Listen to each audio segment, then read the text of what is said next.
This is the 2021 ASEAN University Network on Ecological Education and Culture, or AUN-EEC Conference on Creating an Ecosystem for Ecological Education and Culture.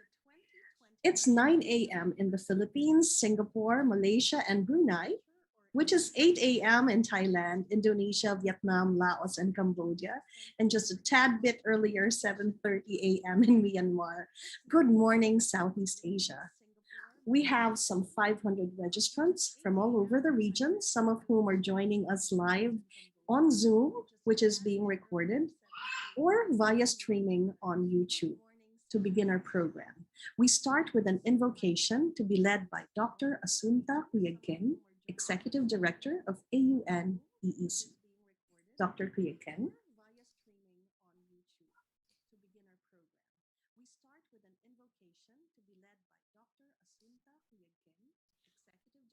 So this morning, we offer a prayer for our earth taken from the letter of Pope Francis to his flock Laudato Si. All-powerful God, you are present in the whole universe and in the smallest of your creatures. You embrace with your tenderness all that exists. Pour out upon us the power of your love, that we may protect life and beauty. Fill us with peace, that we may live as brothers and sisters, harming no one. O God of the poor, help us to rescue the abandoned and forgotten of this earth, so precious in your eyes.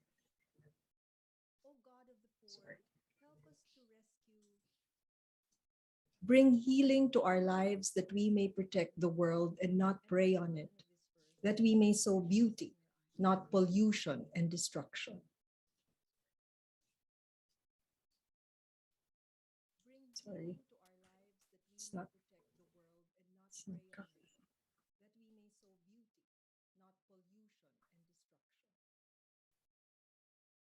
Touch the hearts of those who look only for gain at the expense of the poor and the earth.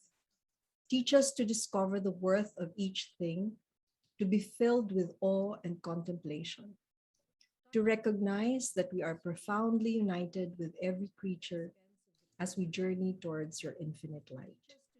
Amen. Thank you very much, Dr. Huyagkin. And now, to welcome all the participants, I would like to call on Dr. Choltis Viratiti for his welcome remarks. Dr. Choltis. Thank you, Nikki. Father Roberto Yap, President of Ateneo de Manila University, Vice President Dr. Maria Vinches, Dr. Asunta Kuyekeng, Executive Director of AUN Thematic Network on Ecological Education and Culture, or AUN-EEC, a distinguished keynote lecturer and honorable panelists, audience and participants on this virtual platform, as well as those who will join the watch later function, and so on. Ladies and gentlemen, 48 papers presented and over 400 participants in last year's AUN-EEC conference are still fresh in my mind, and I'm delighted to see that over 5 people have registered to today's conference.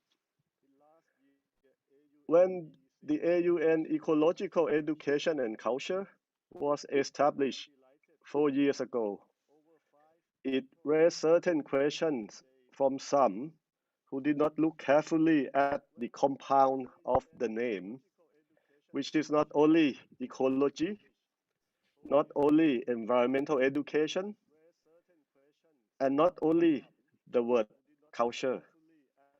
The whole thing suggested to us the common vision for the future of our society, the need to change or to adapt our ways of life in order to protect our environment, doing so by utilizing the strengths and results from academic research and advancement of science, particularly from ecology and environmental science.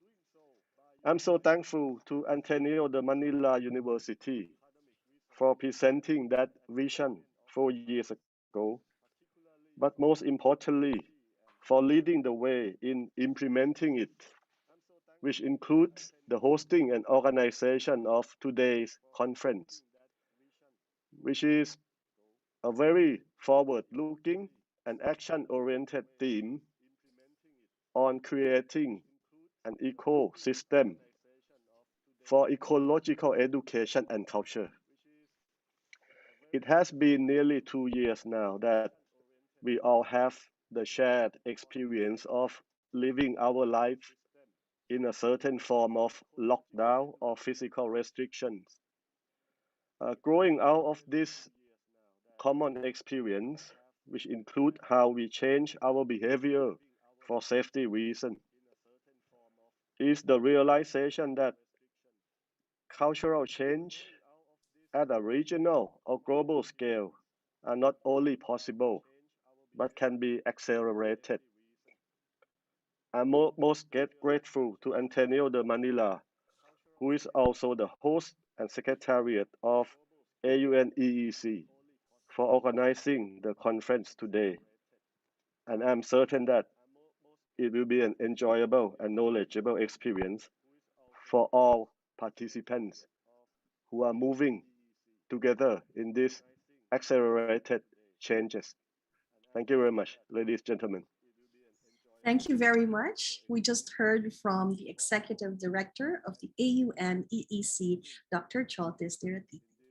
And now I call on the President of Ateneo de Manila University, Father Roberto Yap of the Society of Jesus, to deliver his opening remarks. Father Bobby? Dr. Chultis Tiratiti, Dr. Isabel Rimanowski, Dr. Maria Luz Vilches, Dr. Maria Suntakuyegkeng, esteemed panel discussants and fellow educators, good morning to all. Every day in our news feeds and subscriptions, reports of disasters.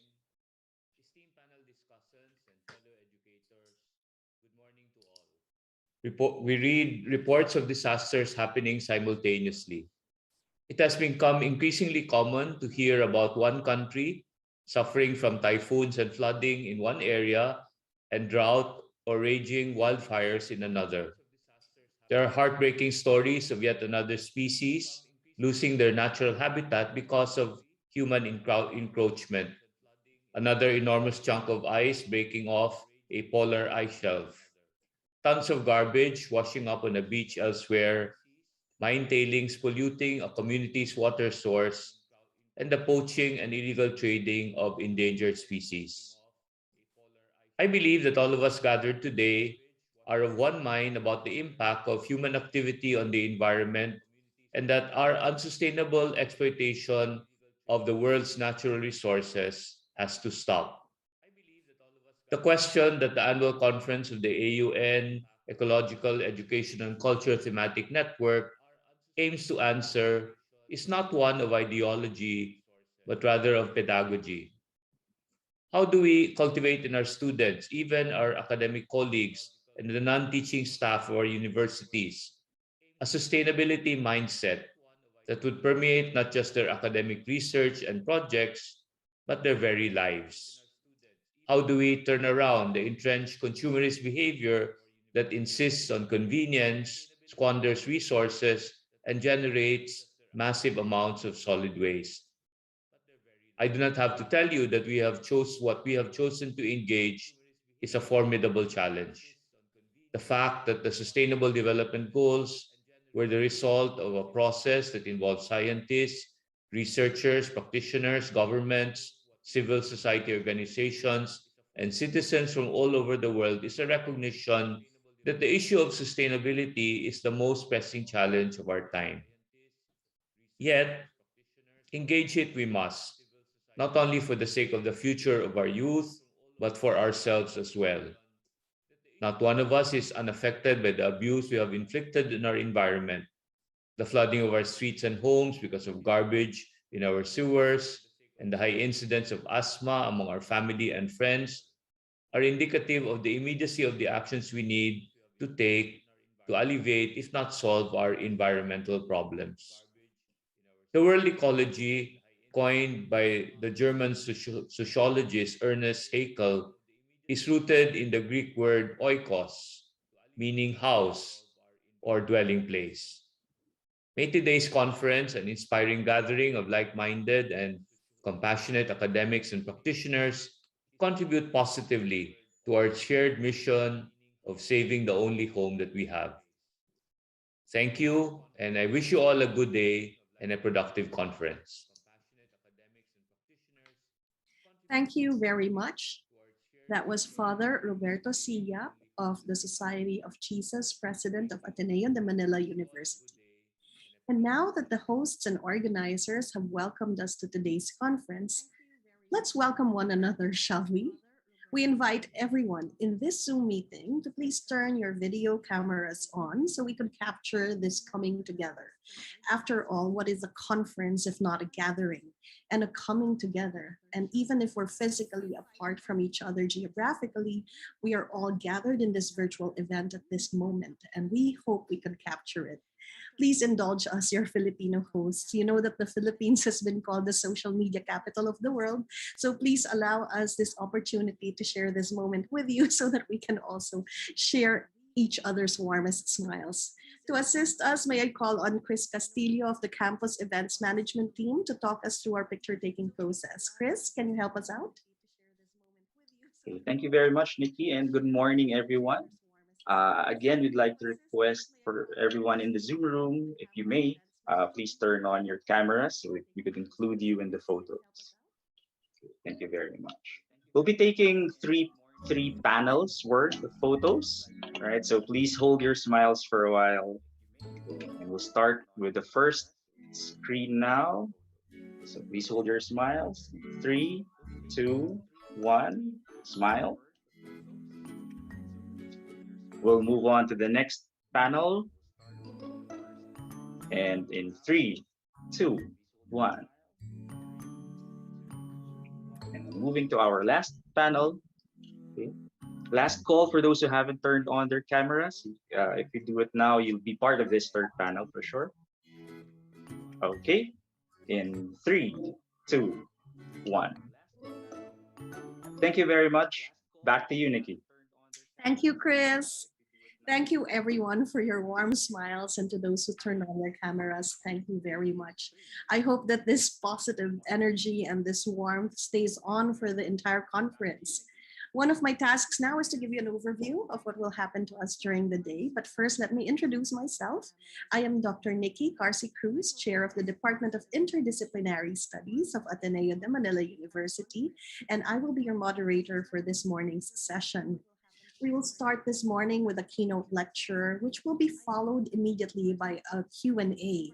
And you are invited all to please type in your comments and questions in the chat box if you are in Zoom.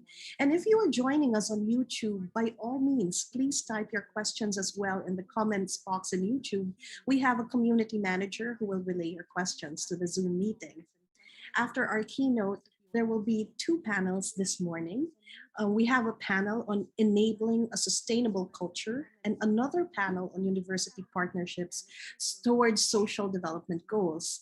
We will have an open forum after each panel. And again, we ask you to type in your questions and to participate. We will pause for lunch and come back in the afternoon for more paper presentations on best practices in ecological education and culture and on sustainable cities and communities.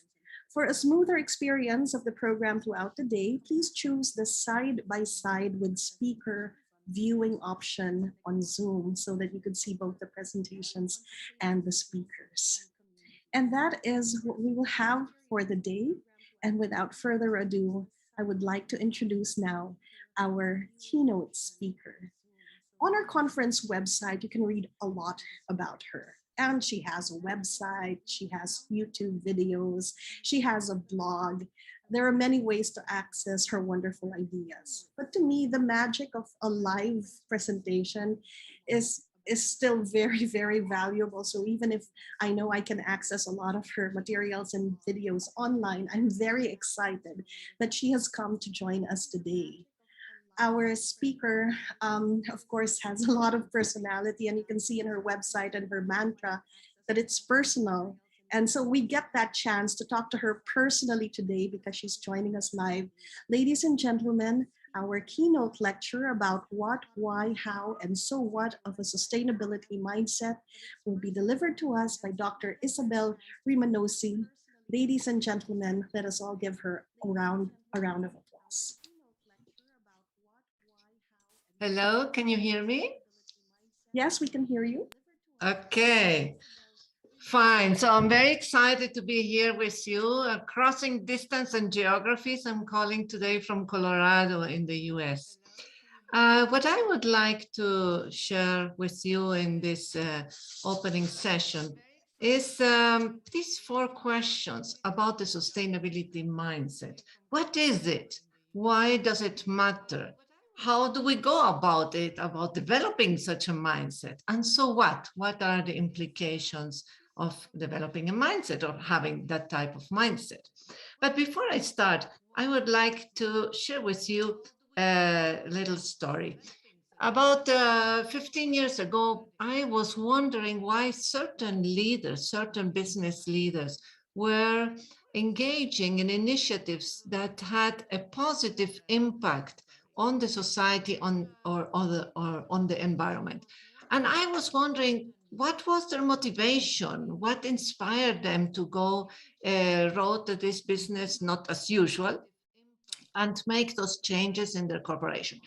And my hidden hope was that there would be something that they would have in common and that we could intentionally develop in a new generation of leaders. So that was my first motivation going down this path. And I interviewed a number of business leaders. And one of my first discoveries was that there were a number of components, elements that they had in common. And those related to how they thought and how they felt. It was related to the thinking and the being.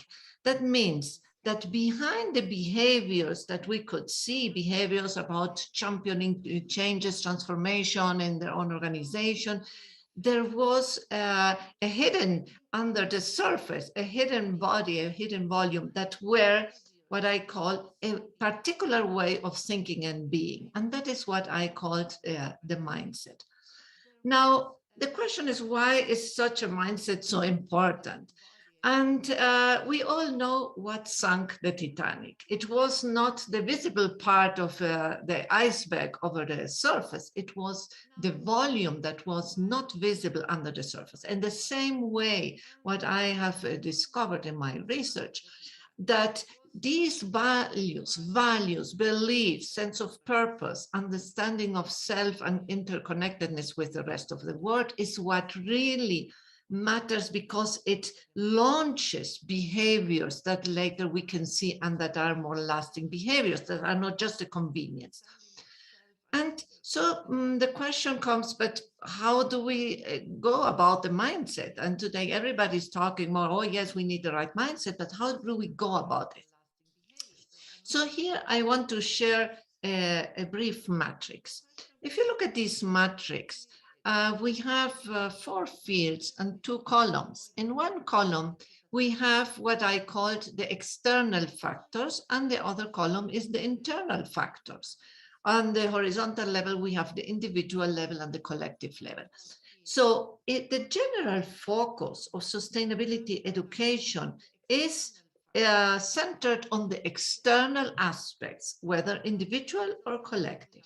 That means we look what are the competencies that we can develop in the new generation, what are the habits, what are initiatives that we can be inspired of, what types of leadership do we need, or at the collective level, what is visible? Regulations, innovations, new technologies, new programs, or what institutions are doing. These are the visible parts.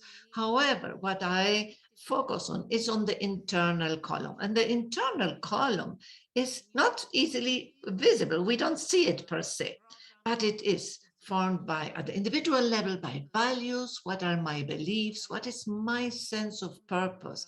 What do I see as my mission?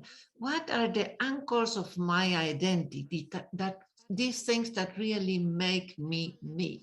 And at the collective level, we have our assumptions, our paradigms, our worldview.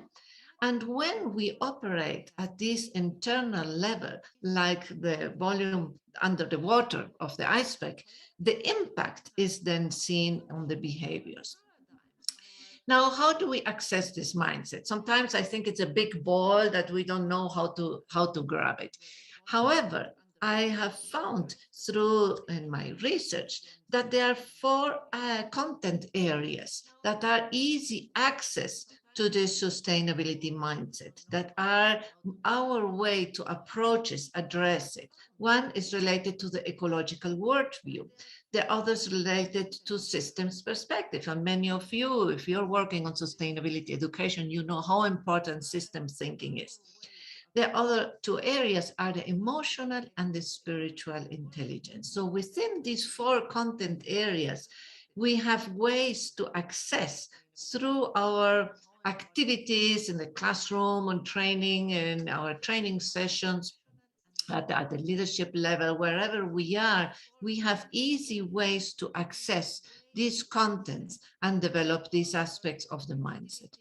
So what? I'm not entering now in each of these categories, but we can talk about this later if there are questions. However, I wanted to, so what? Why do we need it and how do we see the impact? So here I want to show a quick graph. This is not everything, but it's just to give you an idea of the impact of developing a mindset. This represents new frontiers of our human development. You know how much society is focused on me and us, or well, it is us, our ethnical group, or it's our political party. The us is very small. So what this allows is to advance and to go from the me and us to understanding the all of us and the all that is. From the either or, the dualistic thinking that has been dominating our decision making and our analysis of problems for the last 500 years, to go to a both and thinking. The both and thinking is inclusive. We consider different positions and we see how we can find a common position. From the short term, very important in our markets, everything is short term, right? To how do we include also the long term? We cannot just stay on the left column.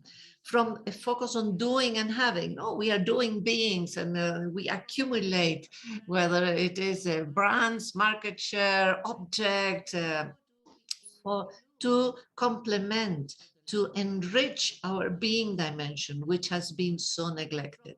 From a functional thinking, how is it that we can get this task done, to stepping back and asking, so what is my purpose in all of this? Why am I doing what am I doing? So this question is very important. From a fragmented understanding of reality to understanding the interconnections, from being mainly rational and analytic to also include this intuitive wisdom that we have and learn to incorporate that. And from a culture of speed and quantity to slow down and consider quality. These are just a few of the aspects that you can see. It's not an either or again. It's how we are very strong on the left column. We are very good. Now, how do we complement with what is on the right column? And the impact, we are making this impact already. When I say we, it is a community of academics that I started in about 7-8 years ago. I invited colleagues who were interested in that, were maybe some already doing something like that, or were interested how to develop a more holistic approach to sustainability from the inside out.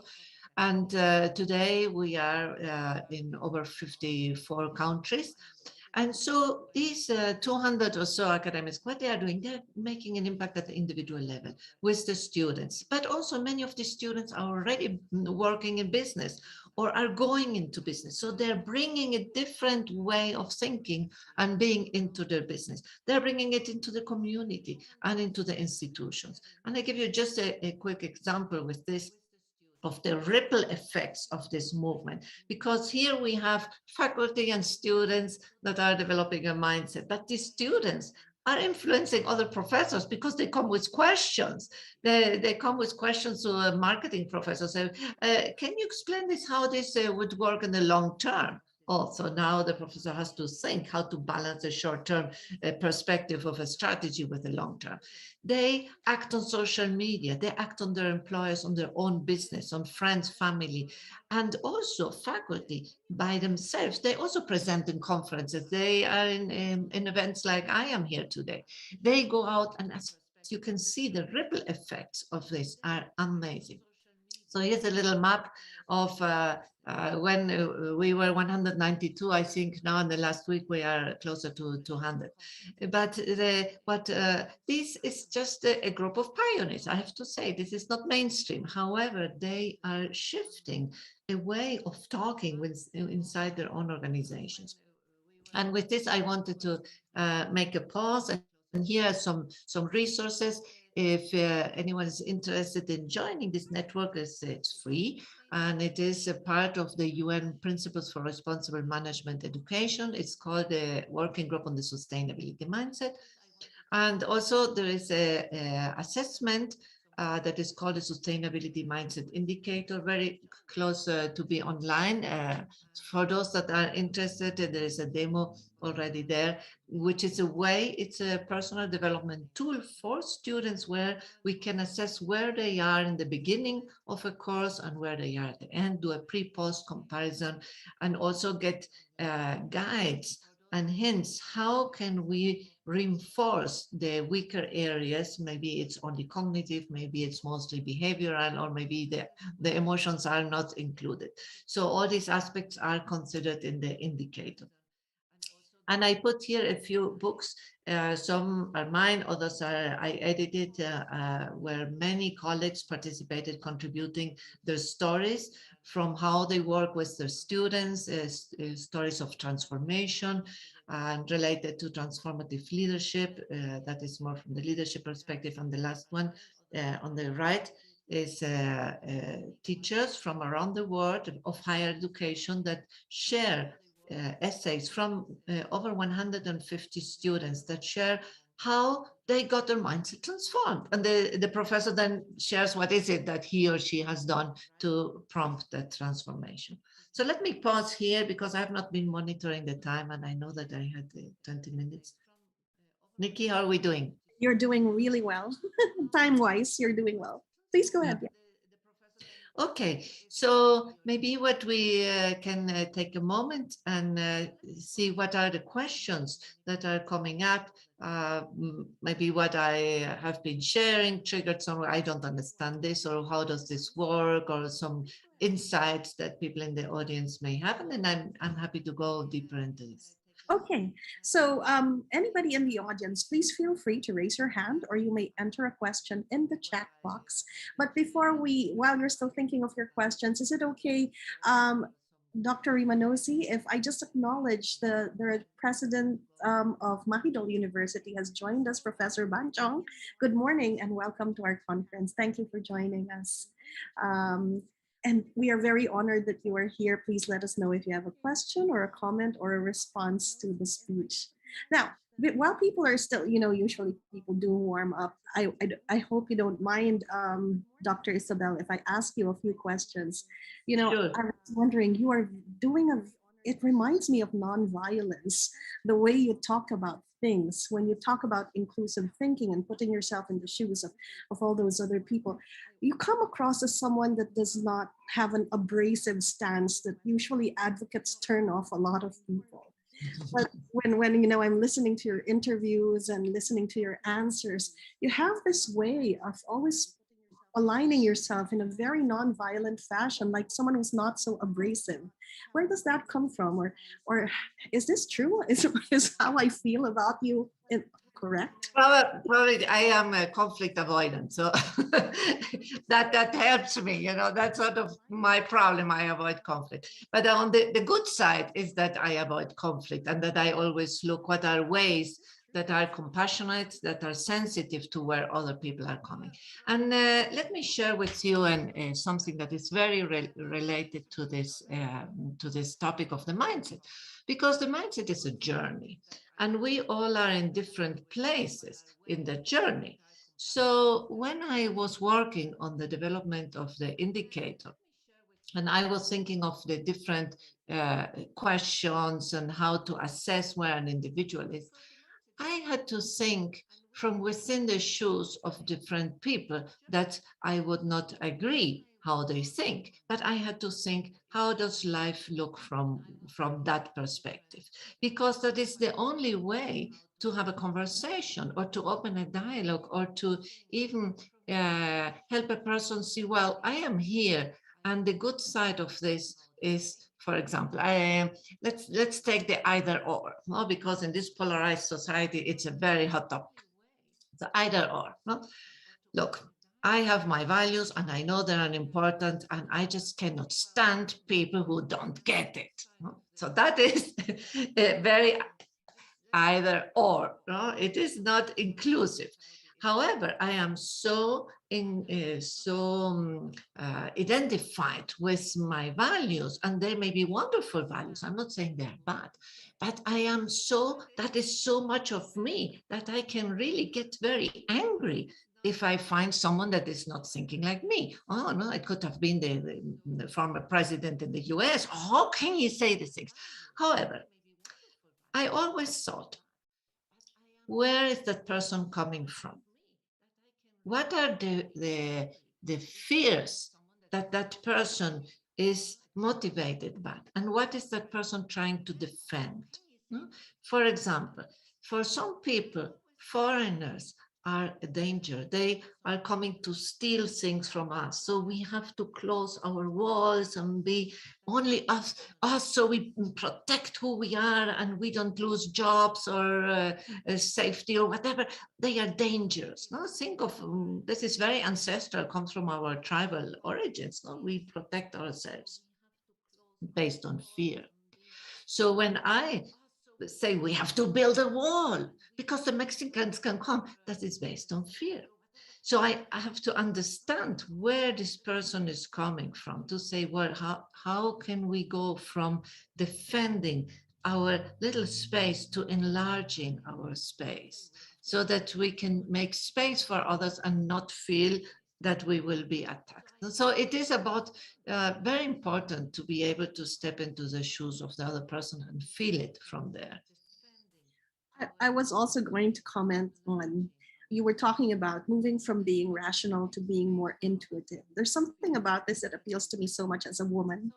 And I am thinking that how does someone who talk like you or feel like you do connect with business people who are very practical, rational, and who would probably,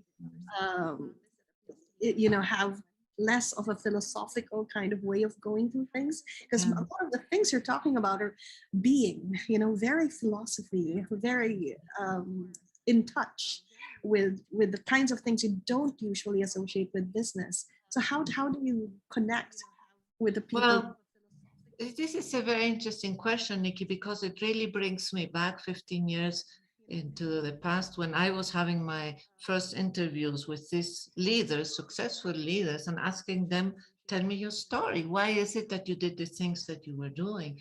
And time after time, I mean, I didn't know what it takes. I was just listening and, recording and taking notes. And time after time, I heard the topic coming up. You know, at some point I started to ask myself, why am I doing all this? I started to look at my grandkids and saying, well, I wonder what they will think of me one day when they grow up. Or what was I doing while the world was having all these challenges?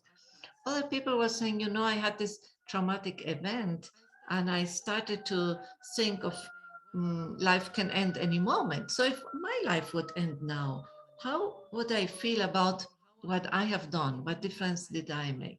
So for either for traumatic reasons or just, you know, midlife crisis, or because they had children or grandchildren or different reasons, they came to think, wait a moment, what am I doing? What am I doing?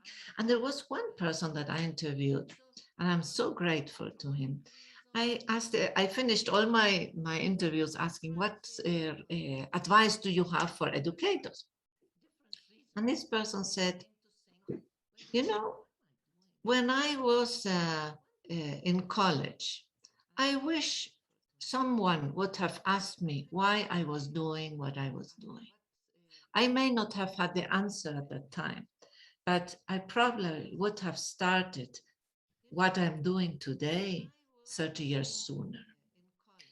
And I thought, bingo, that is not a difficult thing to do. We can ask people. So think why you're doing what you're doing. What are your priorities? What is the difference that you want to make? What makes you more proud of who you want to be? And we don't have to give the answers. That's the good thing. Everybody has to do that journey on their own. But the sooner we can put on the menu these questions, these are little prompts that sometimes light up a fire. And more, I have to say, because of this network of professors that I mentioned before, we have really a very interesting spectrum of context because they are in all these different countries. And more I see how students jump at this opportunity. They are so eager to connect these values, connect a sense of purpose to what they are doing. They're more and more guided by values. So I think sometimes it's as simple as asking that question. So why are you doing what you're doing? And it's not that the answer will always be the one we want. Someone said, I just have to do this and that's it. You know, we have our shareholders and that's our board meeting, and I'm changing your voice for that. But that question stays. That question stays, and it's like a little seed that has been watered, and you know, that is what starts a transformation when the ground is ready. And I saw earlier your image of, you know, the idea spreading, you know, from teachers and students who have families and friends, and it goes around. I was thinking, if only things that go viral aren't just diseases and pandemics, but things like ideas that are seeds that spread around. Can you tell us anything about how this is happening in Southeast Asia? Because I know that a lot of your work is happening in that part of the world, but I know, of course, this is worldwide. So how is it happening in Southeast Asia? I have a wonderful story, and it is right there in Manila. And it is from a professor, Pia Manalastas, that you may know. She is from your school, from Ateneo. And Pia was teaching. She's part of this network, and one time she shared a story with me. She had been having a conversation with the students about plastics, no? And the problem with plastics and pollution and all that.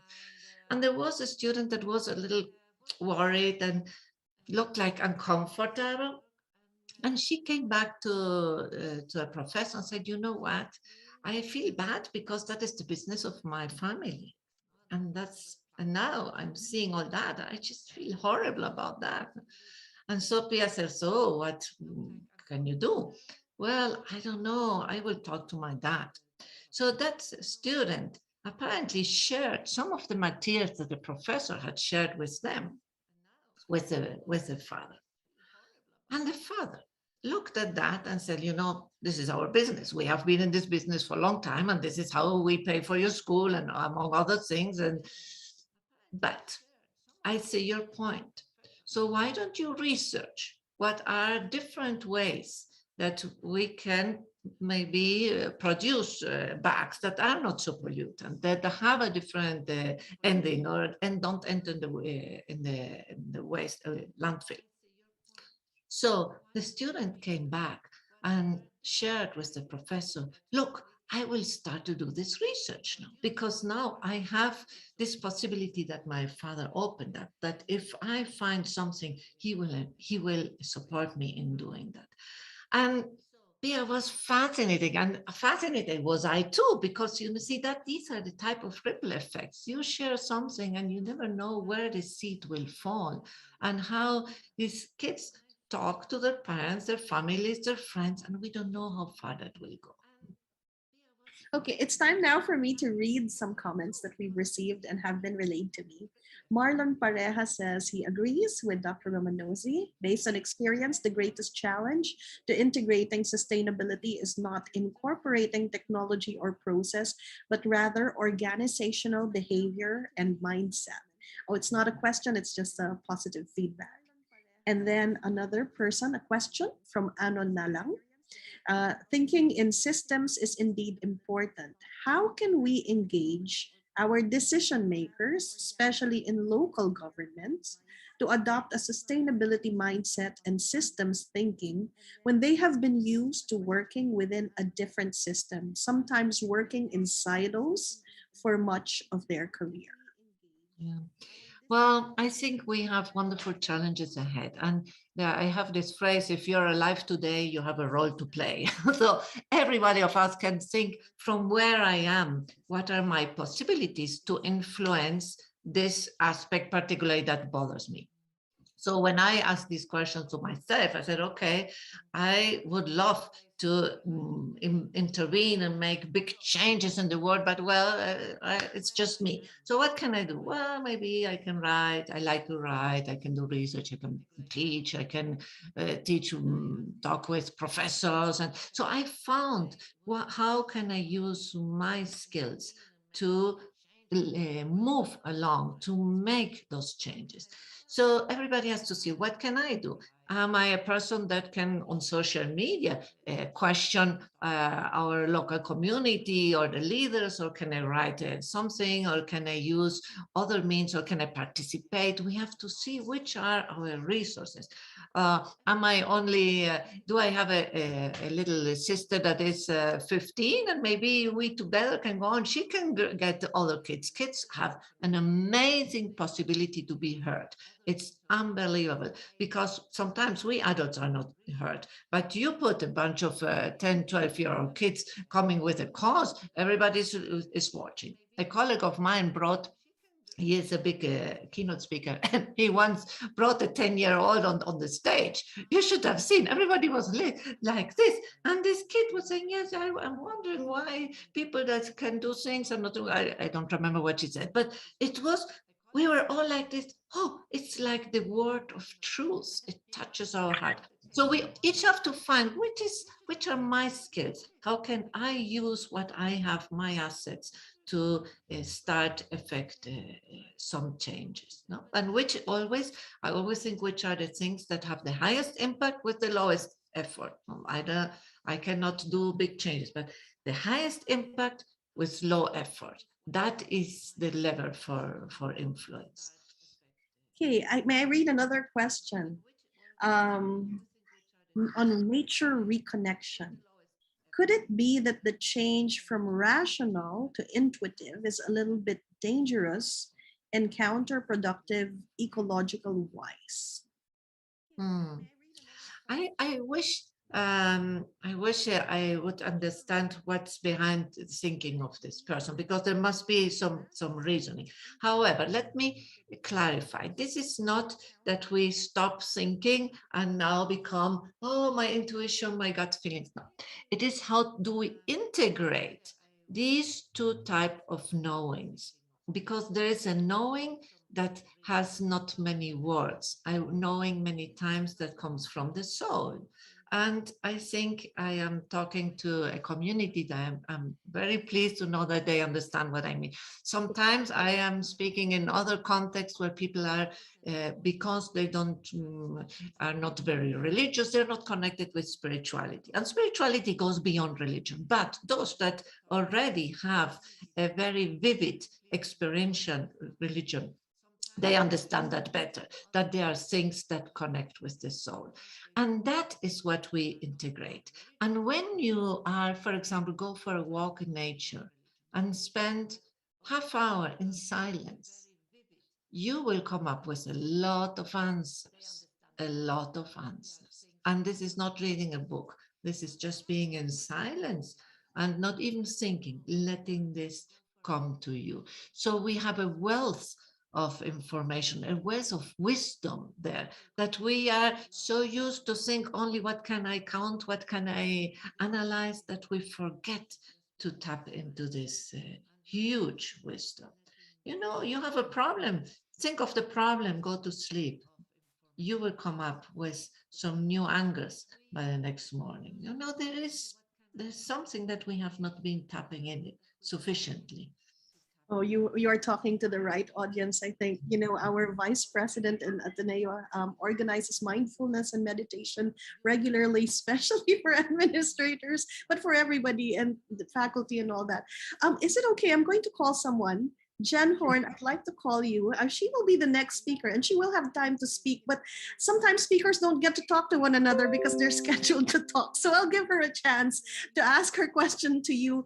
And, you know, this is right up your alley, Jen. Can you ask your question? Good to see you. Hi, Isabel. Nice to see you. And yeah, for the audience, like Isabel's work has also informed some of my own research, so I'm happy to be here in this conference with you. So yeah, I'm very excited to see the sustainability mindset indicator. And I know you talked about it before and that you were developing it, and I would love it if you could share more about, you know, how you worked on developing the indicators and how you envision the different applications for it. And then I still have other questions about when will it be accessible in its entirety and how accessible might it be cost-wise as well. Well, good timing. Dr.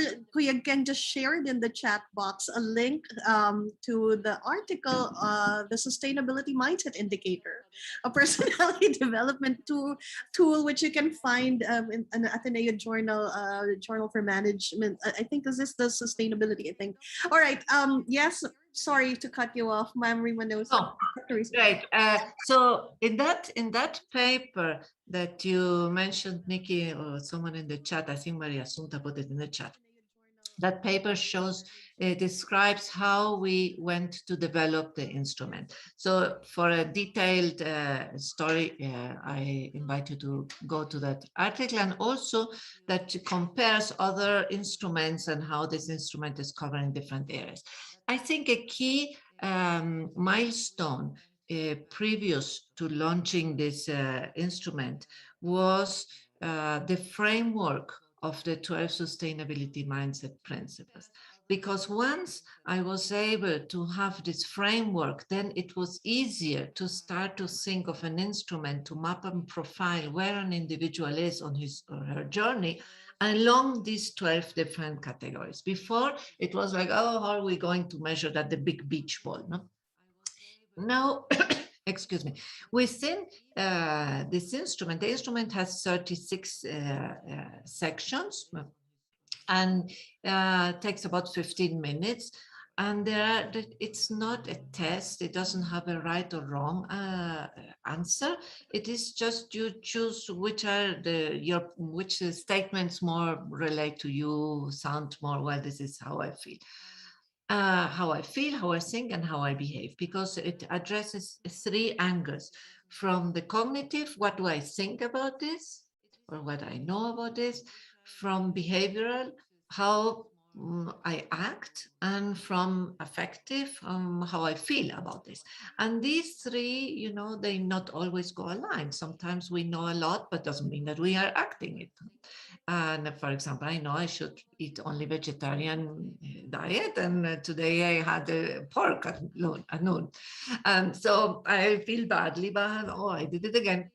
So we have this tension between the knowing and the behaviors, and sometimes also with the feelings. So this instrument helps an educator.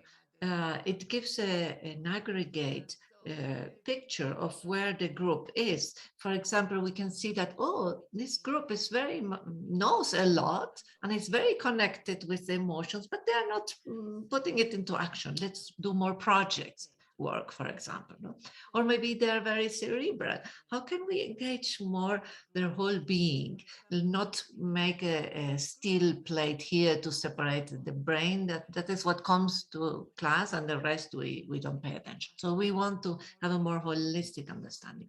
So that these are some guides for the educator. And for the individual, it's meant to be a personal development tool. That means that while it shows, it gives you a map, a profile where you are on the journey, it also shows the good thing for where you are, the upsides of where you are, and the downsides from where you are, the shortcomings. And then it asks, maybe it proposes some questions to think, have you ever thought of this? You might consider that, try this exercise. So there are a few suggestions.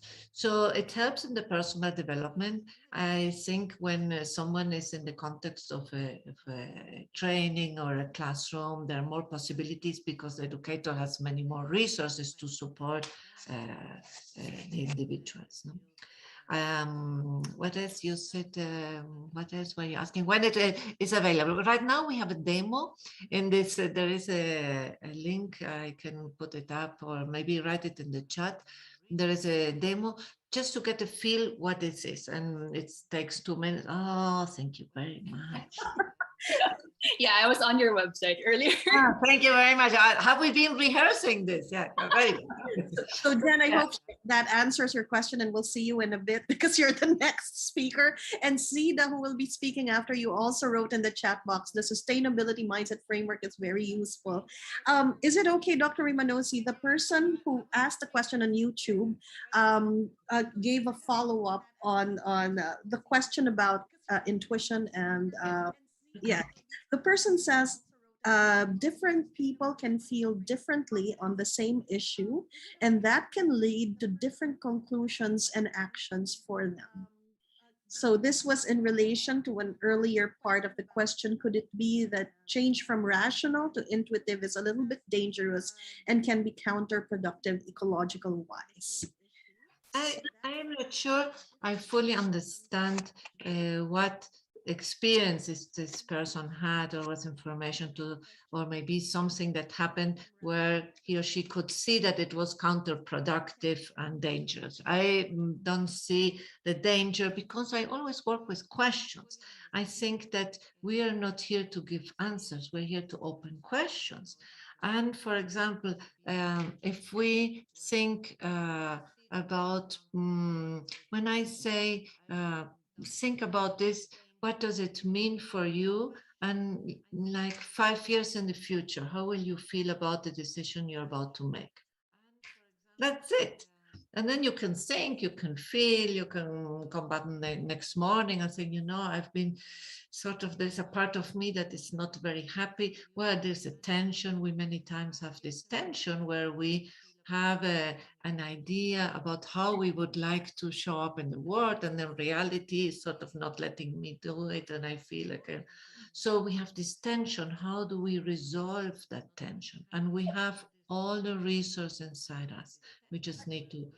I wonder, sadly, this is the limitation of having two groups. I cannot ask him what he wants because he's in YouTube, or he or she. But I wonder, for example, I had experience a very heated debate where emotions were involved, let's say about trees and native trees and whether or not non-native trees are, you know, should be cut. And there was this tree community that was fighting over the same thing, all of them passionate about nature, but going in two different directions. the intuition of one group is to protect a certain species, and the intuition of another group is not to protect it. That's a big debate among tree enthusiasts. So I guess no, the question is, how can people feeling differently on the same issues, but are, have different intuitions and going to different directions, and all of them feel they have a sustainability mindset? Totally. How Yeah. Nikki, when we started, you said something about nonviolent. Yeah. non-violence. Yes. You know that within the work of the nonviolent communication, there's an amazing resource that is the inventory of feelings and the inventory of needs. If someone has not checked it out, I invite you to go. It's free online. You just have to cite them. And it's called the inventory of feelings. Inventory of feelings, we say, oh, in this situation, I have all these feelings. And the next step is the inventory of needs, which is brilliant because the feelings are always a response to an unsatisfied, unmet need. And we don't really know what is that need. So this inventory had like, I don't know, maybe 80 words. And we started, oh, yes, this is the need. Oh, also this and this. And it helps us go one level deeper. So we don't stay on the opposition. No, what happens many times? I want black and you want white, and here we are, and you say all the reasons why white is good, and I say all the reasons why white is bad. It's bad.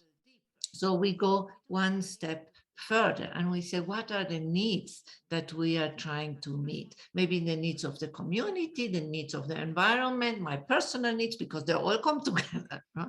And so that helps to disentangle the spaghetti a little bit. And another model that I used for the indicator, and I invite the audience to check it out, is called polarity management.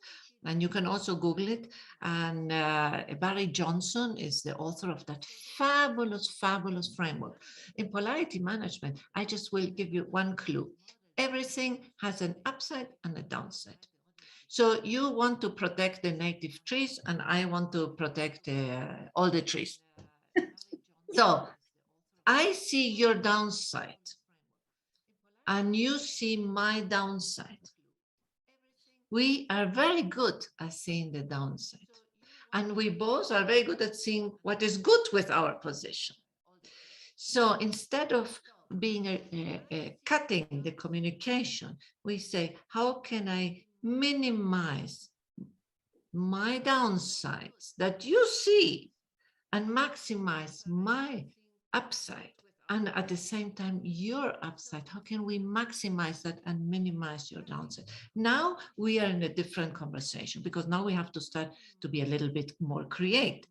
So this is a fabulous framework. It's very, very useful for many situations where we feel like we cannot move. And I use it for the indicator too. It's part of the conceptual framework there, because it's not about blacks and whites. We have 2 minutes left. Is there anybody in the audience for their last chance to raise their hand and ask a question? Because if we have last 2 minutes left before we close the open forum. But if there are no hands raising, ma'am, I'd like to ask for a final message for people who work in this field and promoting an ecological mindset and culture in the education field. Can you calm certain fears with your wise words? Fears like, when there's dissonance between what you say and what you do, you feel like a hypocrite who has no right to teach. And I'm wondering, how can teachers who, slip and fall often face a class and speak about things they aren't always equipped to do themselves? That's one fear. And the other fear is there really an impact at all? Because, sometimes you're wondering if you're preaching to a choir that's singing the same song, and there might be somebody else you should be addressing, or that the people you're addressing, while they feel happy as they listen to you, when they walk out, they'll forget. There are many fears educators have in this field, and maybe a parting shot from you to calm these fears. Well, I think you raised two, three very important concerns. One is the dissonance, this tension that we have, the cognitive dissonance between what we think we should be doing and what we are doing. And I think we have that because we are human. We have it the whole life. Once we get it checked out with one box, then we come up with another box. And then we have so much work to do with ourselves first.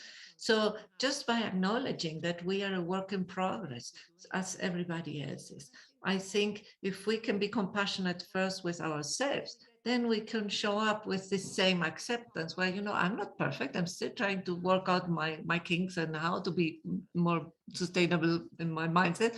But, you know, we are on the journey. So I think that just being more accepting with our own journey, that is one. The other part that you were saying is how do we see the impact? It was very interesting. A few weeks ago, someone asked me that same question. And we were talking, phrasing it as a paradigm shift, because in a way, this is a paradigm shift from thinking in a way to this other way of understanding self, each other, and the world is a paradigm. So I reflected and I said, you know what? We cannot help but act out of a certain paradigm. If my paradigm is a paradigm of fear, I cannot help but acting out of that. If I start to develop a paradigm of care or expanding my scope of care, for it's not just me, but maybe also my community and larger, or thinking of the long term, I just shift my operating system. It's like now I have the Windows 10 and you are asking me, how can we make sure that you are not in DOS? Well, DOS is no more found. I don't know where it is. I just cannot see it that way anymore. A curtain has opened and I cannot help but seeing that. I may not know what to do, but the curtain has opened. And that is what gives me big hope because I see it. I have seen it over and over. These 150 students in that book. I mean, when my colleague counted that there were 150, I said, oh my God, this really works. Yeah. And So, with that, the curtain has opened for this conference. Thank you very much for that keynote, that very touching keynote on all levels, cognitive, even spiritual, emotive, affective, everything. Thank you very much, Dr. Isabel Rimanosi. And now I am going to introduce the next speaker whom you've all seen because I had just called her earlier to ask a question. Let me just introduce very briefly. We're now opening our first panel. And our first panel discussion is on a topic of enablers of sustainable culture. So our first speaker is a producer, writer, and host of Mooney, Mooney on the podcast. I hope she'll explain it herself in a bit. And she's also a sustainability lecturer at the Neo de Manila University. And to give her presentation on the value of reflection and conversation in developing sustainability leaders, let's welcome again Jen Horn. Jen, you have the floor.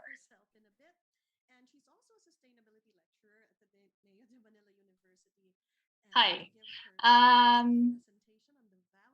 Hold on. Am I sharing the right screen? I just want to make sure. Yes. Okay. So hi everyone.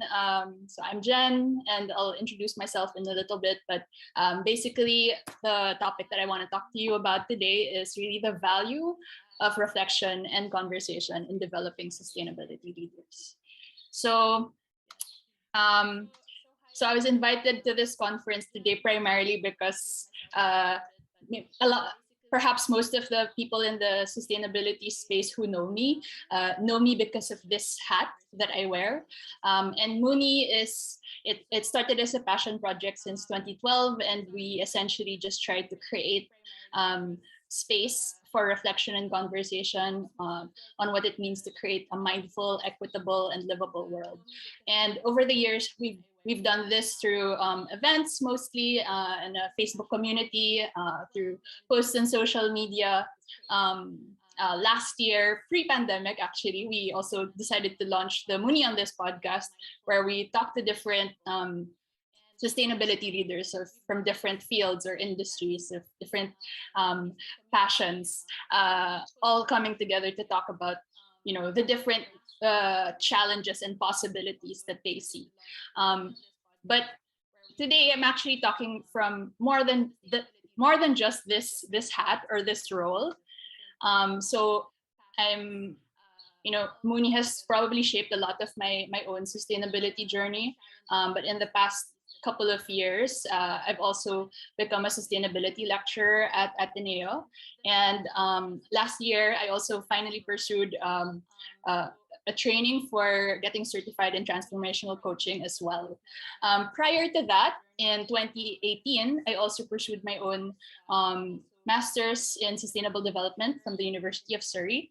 And that's actually, so I'm going to talk a little bit more about my research with my dissertation, and as well as how I see some of those applications in the coaching work that I also do. And so, even with how Isabel was talking earlier, there's really like the power of questions that we really need to tap as well as educators, or, just as normal human beings. And one question that I did ask in my dissertation research to the sustainability leaders, that I spoke with 16 and interviewed 16 sustainability leaders from the Philippines. And, I asked them what experiences or lessons fueled their care for our planet. And I'd really love for you also to engage in this reflection with me in the chat box. So maybe think for a minute, like, what are the experiences or lessons that fueled your care for the planet, right? And you can take a moment to type your thoughts in the chat. And, asking this question, it's important not just to ask, sustainability leaders to find out how they started on their journey, but maybe it's also a good question to ask in the classroom, right? Like, how are your students connecting with their care for the planet? And then another question to also ask, and I also really like to start my classes with asking my students what are the values or beliefs that they hold, and therefore maybe how can we also bridge those values, right, to their care for the planet. So yeah, I'd love to see some of your thoughts and responses on this in the chat, but I'll go ahead with my next slides. And yeah, so this is the research, the dissertation research that I did, and thanks to the help of Ateneo and Dr. Achut, also got published in Journal of Management for Global Sustainability. And essentially, what I found was that the initial and sustaining motivations of sustainability leaders, just like a summary of my thematic analysis, pretty much. I'm assuming it's okay for me to nerd out and be academic a little bit. This is an academic conference after all, but I'll keep it light. So essentially, like, a lot of the things that surfaced were them having self-awareness, right, around a lot of these areas. Self-awareness about, the positive psychological factors that they did have, self-awareness about what brought them happiness or fulfillment, or what actually brought them shame or guilt, because those are also really strong motivators for people to get into sustainability. Some of the things also were awareness of their surroundings, right? So what is the social injustice that they see? Who are the role models that they see? And then also to Isabel's point earlier, it's really also a connectedness with nature. Sometimes, just being around nature and having that mindful attention in the space that you're occupying, in the wonder that is the world. There is the space for wonder as well, in connecting with sustainability. And so these are some of the things that I found, and you can probably check out the research for more. But basically, some of the reflections that I had from this research was, what were the implications of my research, and I felt that it was really around, cultivating confidence, hope, optimism, and resilience. These are positive psychological factors that we also need to inculcate in the classroom. It's not just about downloading ideas to them, because without some of that psychological strength to actually pursue the changes that need to happen, all that information could go for naught. Like there's another research that I cited in my dissertation as well that talks about how for sustainability to happen, we need more than just information. We need motivation, right? And so something that also came up from that research was that time and space for a daily reckoning of our values and our purpose was super important for sustainability leaders. Designing experiential learning was also really important, but more than just designing experiential learning, it was also important to have the time and space to process lessons from one's experience. And experiential learning could be very much like being in nature. And then finally, creating environments and support systems for growth.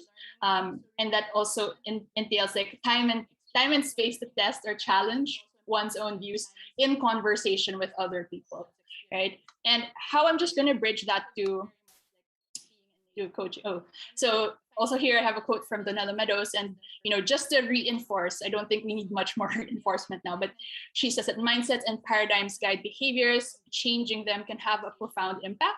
And people who manage to intervene in systems at the level of the paradigm hit a leverage point that totally transforms systems.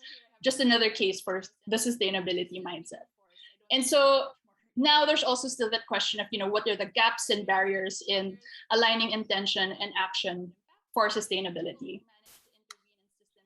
And here now wearing my coaching hat. So we're also exploring this question, right? And we're also thinking about how do we think of this in terms of organizations?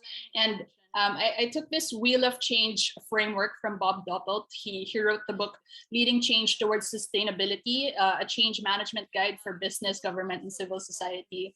And basically, he says that for change towards sustainability to happen, it has to have all these different pieces. And I've colored in light blue the role of coaching in this. And you still definitely need policies and procedures and systems and structures to be in place for sustainable change to happen.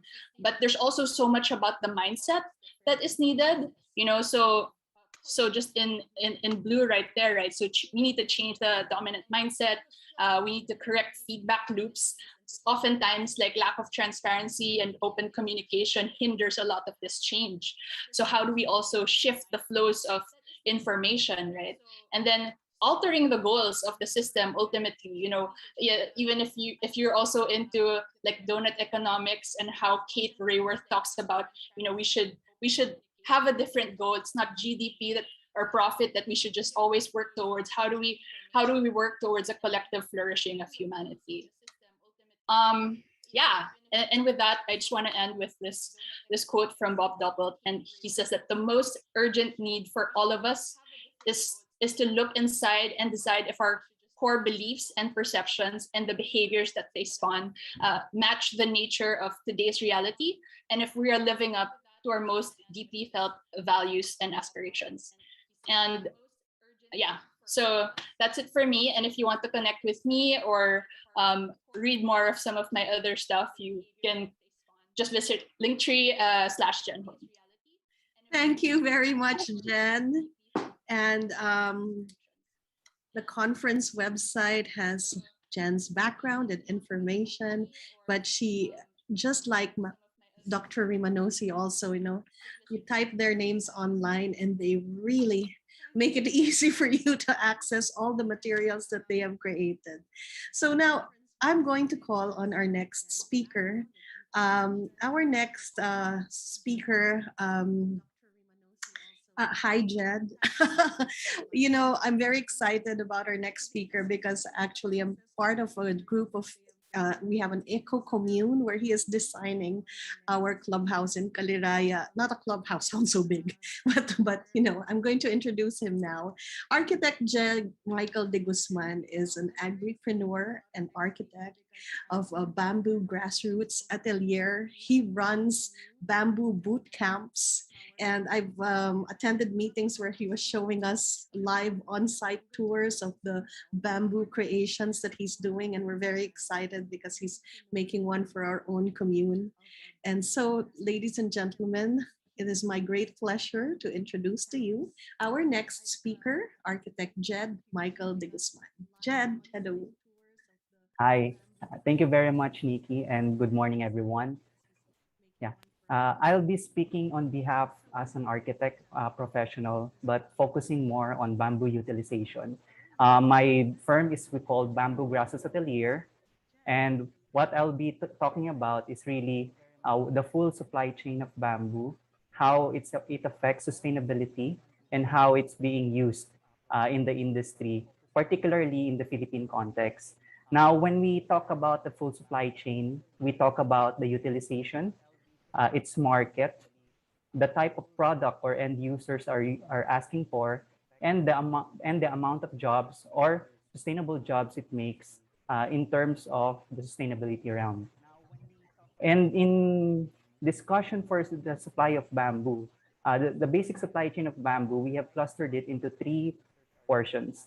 So the first would be the supply. So this is where you do the propagation, planting, and then the processing.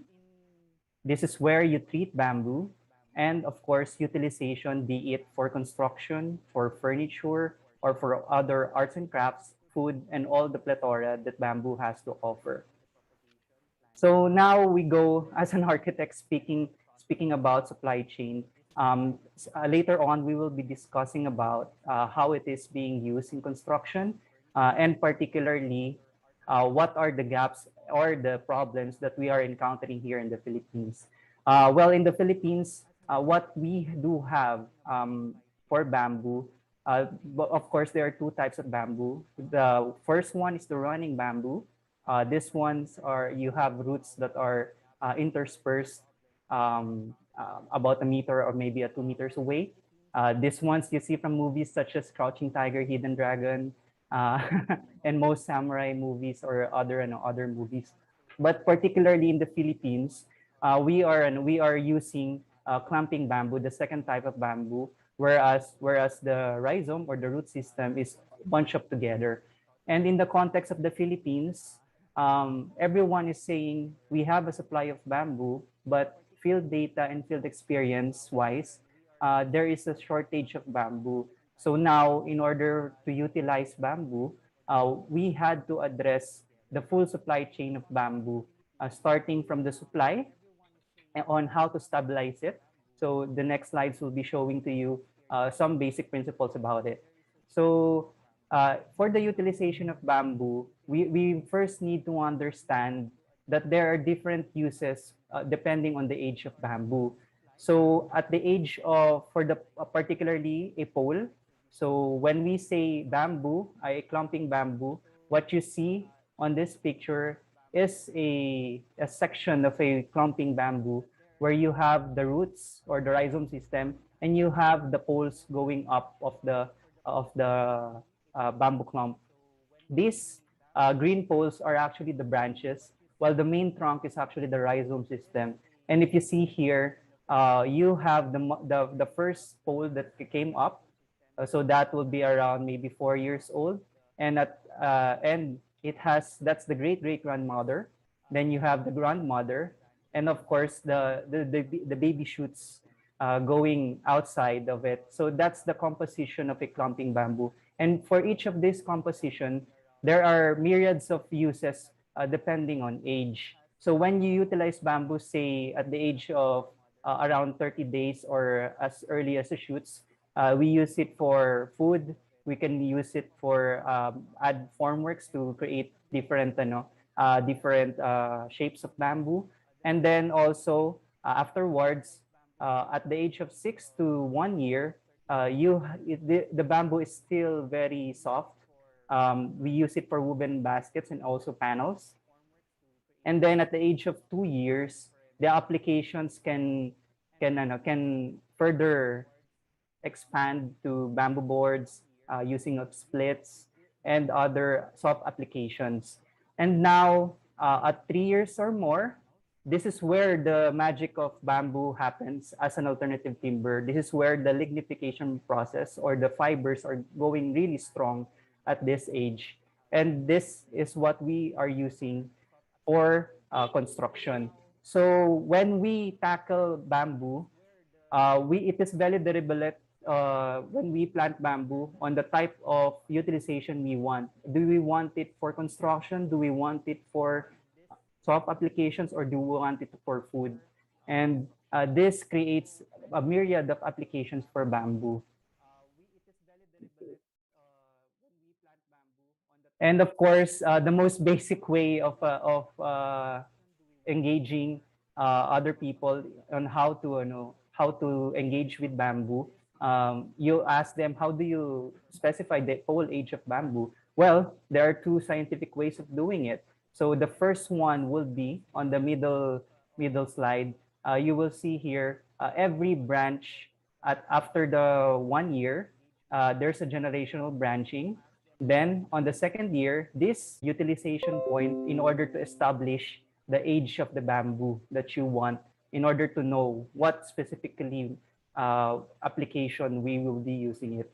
And in the context of the bigger ecosystem, bamboo should not be removed from the agroforestry and also from the ecological system. And if we see here from this graph, bamboo is on the canopy and understory layer, and it is shallow rooted.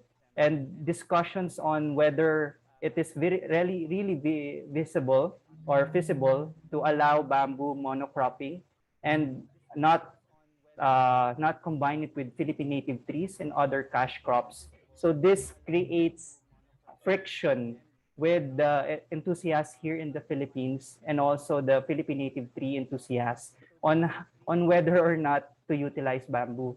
And in my practice, we say that it should be part of a whole system whereby Philippine native trees or native trees, endemic species, and also water and also fruit-bearing trees and crops are interconnected into one complete system. We try to mimic for the forest or how our nature works.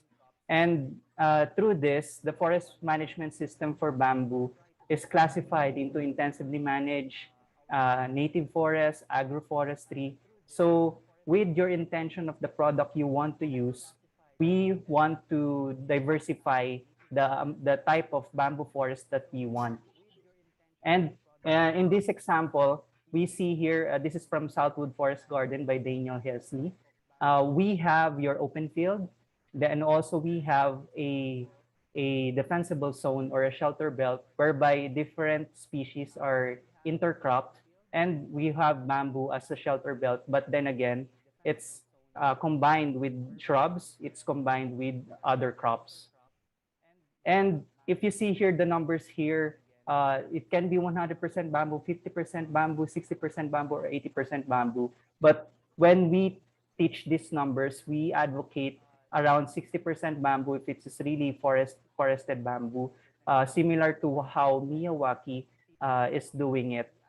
So the more diverse it is, the better it is. And it stops the farmers from banking on one product.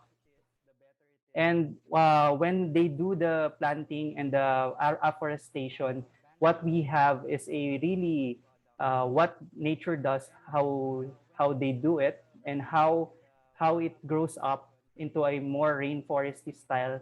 And there's not, as an architect, there's nothing stopping you into creating pathwalks in order for people to experience the forest firsthand. So once you stabilize the supply, now we go into processing. And with this processing, of course, sustainable harvesting, again, the right age at the right time, and for what specific product.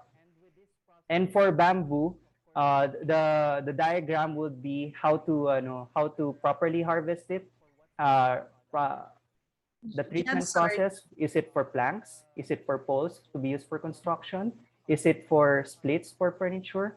And even all the scraps can be used for garden compost and also for soap making. So this becomes a circular circular system for treating of bamboo. And this creates the value for bamboo in the utilization, because the foremost problem of bamboo is longevity.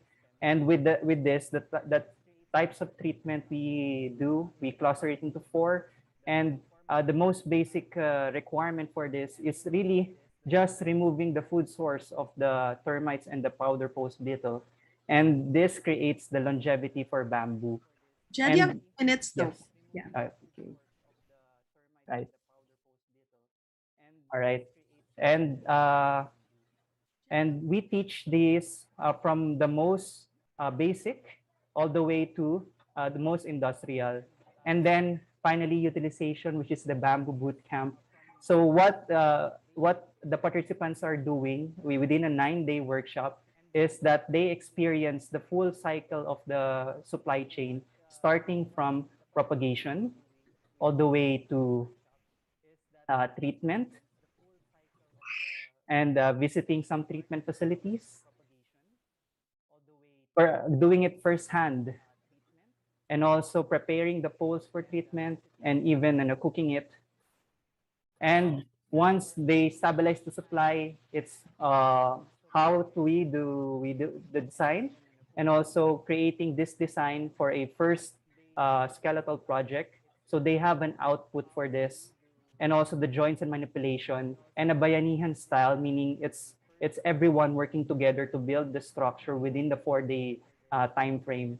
And this creates value for the community as an aspiration for them to see that, hey, bamboo has a limited potential, and it becomes an aspiration. So this is a picture of the workers or the Matigsalog tribe, an indigenous people going back to their roots and utilizing bamboo again, and also participants mingling with the tribe and doing furniture, doing construction, building more unique structures, furnitures, and doing it in a bayanihan style program. So all of this we do in Bamboo Bootcamp as part of an education in order to jumpstart the bamboo industry in the Philippines. Thank you very much. We'll hear more from Jed and maybe get to ask him questions when we proceed to our open forum at the end of this panel. But we have one more speaker left before we go to our open forum. I would now like to call our final speaker for this first panel. She's an associate professor of the Department of Science and Technology Studies in the University of Malaya. I'd like to call on Dr. Zida Fatima Muhammad to deliver her talk on hardware strategies as drivers for sustainability transitions. Zida. All right, thank you so much, Nikki. I'll share my slides. Can you see my slides? Yes, we can. Yeah, okay. All right, mabuhay, good morning and greetings of peace to everyone. Thank you very much, Nikki, for the kind introduction, and my sincere appreciation to AUN-EEC for kindly inviting the University of Malaya to be a part of this panel. In order to save time, we'll just go straight to my perspective on the topic that we have today, which is hardware strategies as drivers for sustainability transitions. Now, what do we mean by sustainability transitions? So this is a concept that is very popular in my field of innovation studies, in looking at the process in which we can move towards a sustainable future. Generally, it can be defined as the process that is fundamental and wide-ranging, which can transform social systems towards a more sustainable configuration that helps alleviate persistent, wicked sustainability problems. So here, the key word is the transformation of social systems. What does this mean in our most specific context of campus sustainability, for example? So this would mean our journey of moving from a conventional campus with less sustainable and carbon-intensive systems to a more progressive campus with a more sustainable and low carbon social systems. So for example, globally, all of us have this shared value in achieving the 2030 Sustainable Development Goals, the SDGs. How do we get there in our context? How do universities in ASEAN can get there? So in this presentation, I will use my experience as a volunteer, researcher, and coordinator since 2008 in dealing with campus sustainability at the University of Malaya as a city campus to provide some insights on how this process has been navigated in our experience, at least. Yeah. So in the context of a university, we have specific process, which is quite different from other types of organizations. Basically, campus greening and sustainability involve efforts to embed the principles of greening and sustainability within 4 key functions or activities of a university, namely education, research, operations, and governance and external engagement. So ideally, the spirit of campus sustainability is really about universities making a commitment to walk the talk, leading the way by first ensuring that sustainable development is being practiced within the campus, and then to see how this internal spirit of sustainability can spill over more meaningfully to the larger community. So I would like to highlight that when I say campus community, that this does not only refer to our staff and students, but let us not forget as well other members of the natural world, the flora and fauna of the campus ecosystem. In University of Malaya, for example, we have been sharing the campus space with our monkey friends, specifically the macaques, the Macaca fascicularis, and dealing with how we can coexist with the macaques is a very unique sustainability question to us in the UM campus. So I don't know, but in Ateneo, you might have other unique questions as well. Also geographically, the UM campus has a specific context. We are essentially a city campus located within the center of our capital city of Kuala Lumpur. Therefore, what we are facing within the campus can be regarded as a reflection or microcosm of urban sustainability issues of our capital city. So UM is also the oldest university in the country, and therefore our infrastructure is quite old, and institutionally we are also quite traditional as well. So that provides a unique challenge to us compared to other public universities in the country. So addressing campus sustainability transitions at the University of Malaya has been a challenging, but also exciting and unique journey for us. In terms of campus sustainability governance, for instance, we have changed our strategy several times. And we are trying to get the right configuration, and we are still trying and evolving, as what mentioned in the beginning in the beginning just now, we are still work in progress. So from the perspective of ecological education, which is the interest of this conference, in terms of green areas, although located at the heart of the city, has nonetheless retained a noticeable expanse of forest, as you can see in this Google map here. However, as continues to grow and develop as an institution, physically we cannot extend outwards because we are located in the middle of the city. So this wonderful forest enclave and other smaller spaces within the campus risk being taken over by buildings and other construction projects, and therefore proper greening and biodiversity strategy needs to be in place as well. So I think other campuses have their own challenges in terms of their green spaces in this context. Well, in terms of our water bodies, the campus is located at the Klang River watershed, which is the main water vein of our capital city of Kuala Lumpur. So much of the impact of what we do on campus flows to the Klang River through 2 rivers and lake within the campus. At the same time, the community is also closely connected to the more suburban and rural Selangor River watershed here. Okay. So although geographically this watershed is located quite a distance from the campus, but we obtain 100% of our water supply from this river. So basically depends on the Selangor River for achieving our SDG 6, access to water and sanitation. So even though it's located far away, but we are also connected to it. So in this sense, from an ecological point of view, knowing our green areas and watershed address and organizing our campus sustainability transition strategies and activities based on this understanding is very important to us.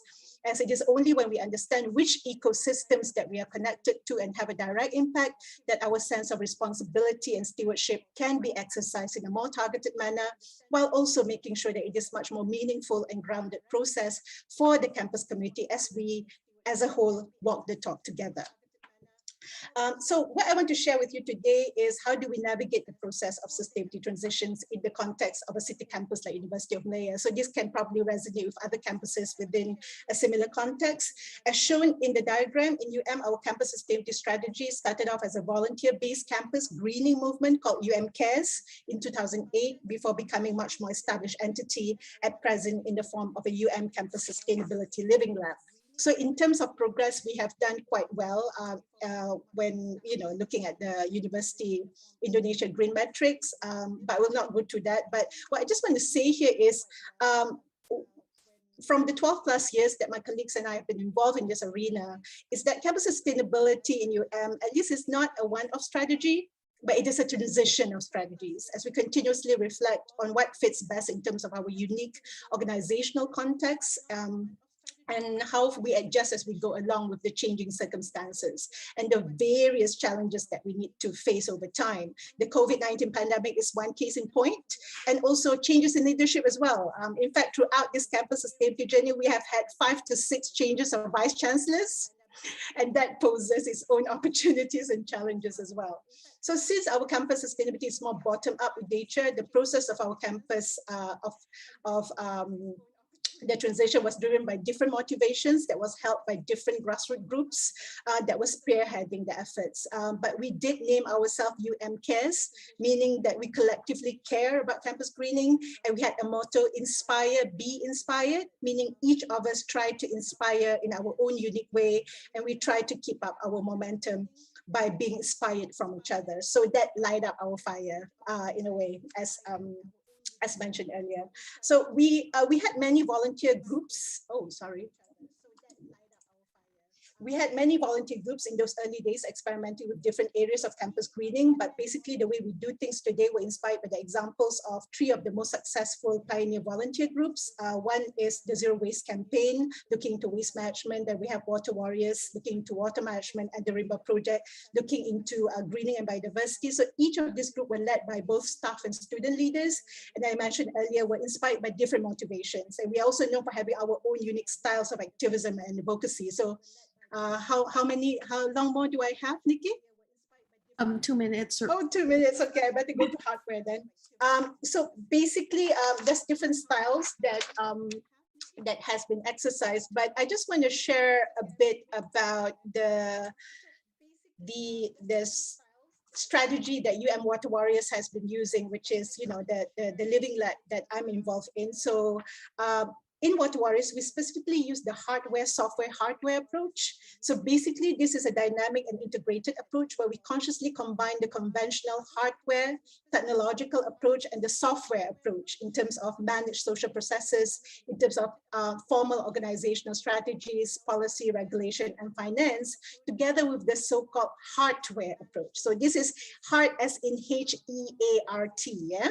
So hardware here refers to the organic and volunteer-based social processes driven by internal motivation, driven by shared local values. So I think this is quite in line with what Isabel has mentioned earlier on the internal mindset and how we integrate this kind of, knowing with the more straightforward way of knowing, like science, and policy and all that. And I think it's exemplified by the examples given by Jen and Jet just now.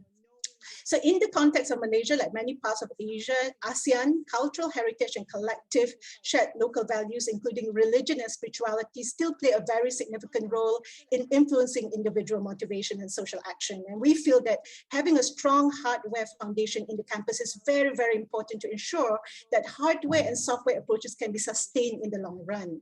So in other words, if you look at this diagram, we believe that science, technology, policy and management strategies are governed by how politically viable they are. And a good political process can be better navigated when we have a good hardware foundation that is based on a strong sense of shared values. So hardware strategies can be done in many ways. I'll be very quick. But in the context of Water Warriors, we at least successfully use the following hardware strategies. One, by re-enchanting the campus community's shared value towards our lake and rivers through the lens of ecology, history, tradition, and local culture. Second is by increasing local knowledge and community sense of place by opening up opportunities for volunteer and communal activity through Gotong Royong, a local way of talking about communal cleanup, citizen science activities, place-based environmental and sustainability educational awareness program. We also try to popularize our local water bodies by clearly labeling and popularizing their names again. People have forgotten about them, and organizing different kinds of events and celebration at the spaces. And finally, once re-enchantment has taken place, enhanced by increased local knowledge and sense of place, we were able to undertake more effective measures on what we refer to as hardware advocacy. This is basically an advocacy that is done through a more reflective and dynamic science policy community interface with various stakeholders in the campus. So whatever decision that have been made, be it technical intervention or new policies and management decision, these can all be done in good faith, being based on a stronger hardware foundation on shared values. I think I don't have much time. I have more slides, but I'll just go to the final slides then. So that is my brief sharing about the experience at the University of Malaya, especially based on my role in Water Warriors Living Lab. I just would like to end my talk this note. Each of our university has our own socioeconomic, socio-ecological, historical context, together with different expertise, strengths, and limitation. Even though we are now somehow competing in terms of ranking, even in green and sustainability ranking, I think the most meaningful way forward is for us to deepen our respective contributions in our own area of influence and to share our best practices generously with each other. In this spirit, I believe that the AUN-EEC conference is one of those platforms that will move us towards this direction, God willing. And in the end, whatever organizations that we are all human beings and we share one planet. The pandemic has shown us how vulnerable we are in this sense, and climate change is signaling that we don't have much time left. So we should all do what we can as responsible stewards of the earth. Thank you very much. Back to you, Nikki. Thank you very much, Sida. I could see that you really tried to pack in a lot by speaking faster. I apologize to all our passionate people. 10 minutes really is not enough for people like you have so much experience to share. So for our open forum, as usual, I'd ask people to please type in their questions in the chat box, and those watching on YouTube, type your questions and we'll get to you. But while questions are still being gathered, I would like to ask the three speakers in advance a few things so that they could line up and prepare. Jed, one of the questions asked is, can you show us some of the examples of the projects that you have built and share some of the challenges that you faced while building these bamboo creations? That's first. But before I call you, and maybe you could prepare pictures or slides to show us, a question to Jen. Briefly, you showed a slide that had a picture with eco-anxiety written as a label. Can you talk more a little bit about what those are or what that is, and how to address that? I'll get to you after I talk to Jed. And finally, to Zida, there was a slide that had a highlight on citizen science. Can you share a little bit more about your experiences with citizen science? That's of interest because in Ateneo, we have the Ateneo Wild, and that's our version of the citizen science. So maybe if you could show a few things because we ran out of time. So let's start with Jed. Jed, can you share? Yes. All right. Okay. Just to share to you how the pictures of Bamboo Bootcamp and some of our participants doing the construction of this. So this one is a picture of the construction before on the upper right, and around 3 to 4 months later, it's already built and now being utilized by the community for further bamboo education. And of course, the same participants, the Matigsalog tribe, is now the main labor force and skilled worker doing the construction. And this has been happening to different parts within Mindanao and hopefully within the Philippines. And we teach them all the treatment techniques and also construction techniques, challenging them on what they have been doing from before. Also, some other picture, same.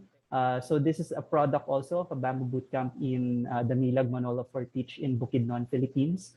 And after around 6 months, but due to the pandemic, it's already being constructed and finished by the workers there. So, and also some furnitures that our participants are doing. And also the main process, the Matigsalog tribe have been doing an appreciation for the project. All right. And I guess the challenge will be if people ask me, hey, can I build this beautiful bamboo structure or this type of bamboo structure? And I will always answer, if you want to build, plant first. Well, as Isabel said, from fast, we must also go slow. And we're all used to consuming, just going to a hardware and buying the materials, but now we have to cultivate our own materials. Speaking of hardware, see the Jen typed here about hardware. Many people are typing here, they love the concept. Do you have, so the question from Jen is, do you have publications or materials on this hardware approach published somewhere? That's so beautiful. No, hardware, software, hardware. We do. There's one on journal written in the Journal of Cleaner Production, and another in the Journal of Hydrology that looks more into the water perspective. Yeah, I will put the link in the chat. Okay. Okay, Jen, on eco and science. Sorry. So yeah, I'm just flashing this slide again, and basically this was just a collage of the different podcast episode, album covers, or the different events we've run as MUNI.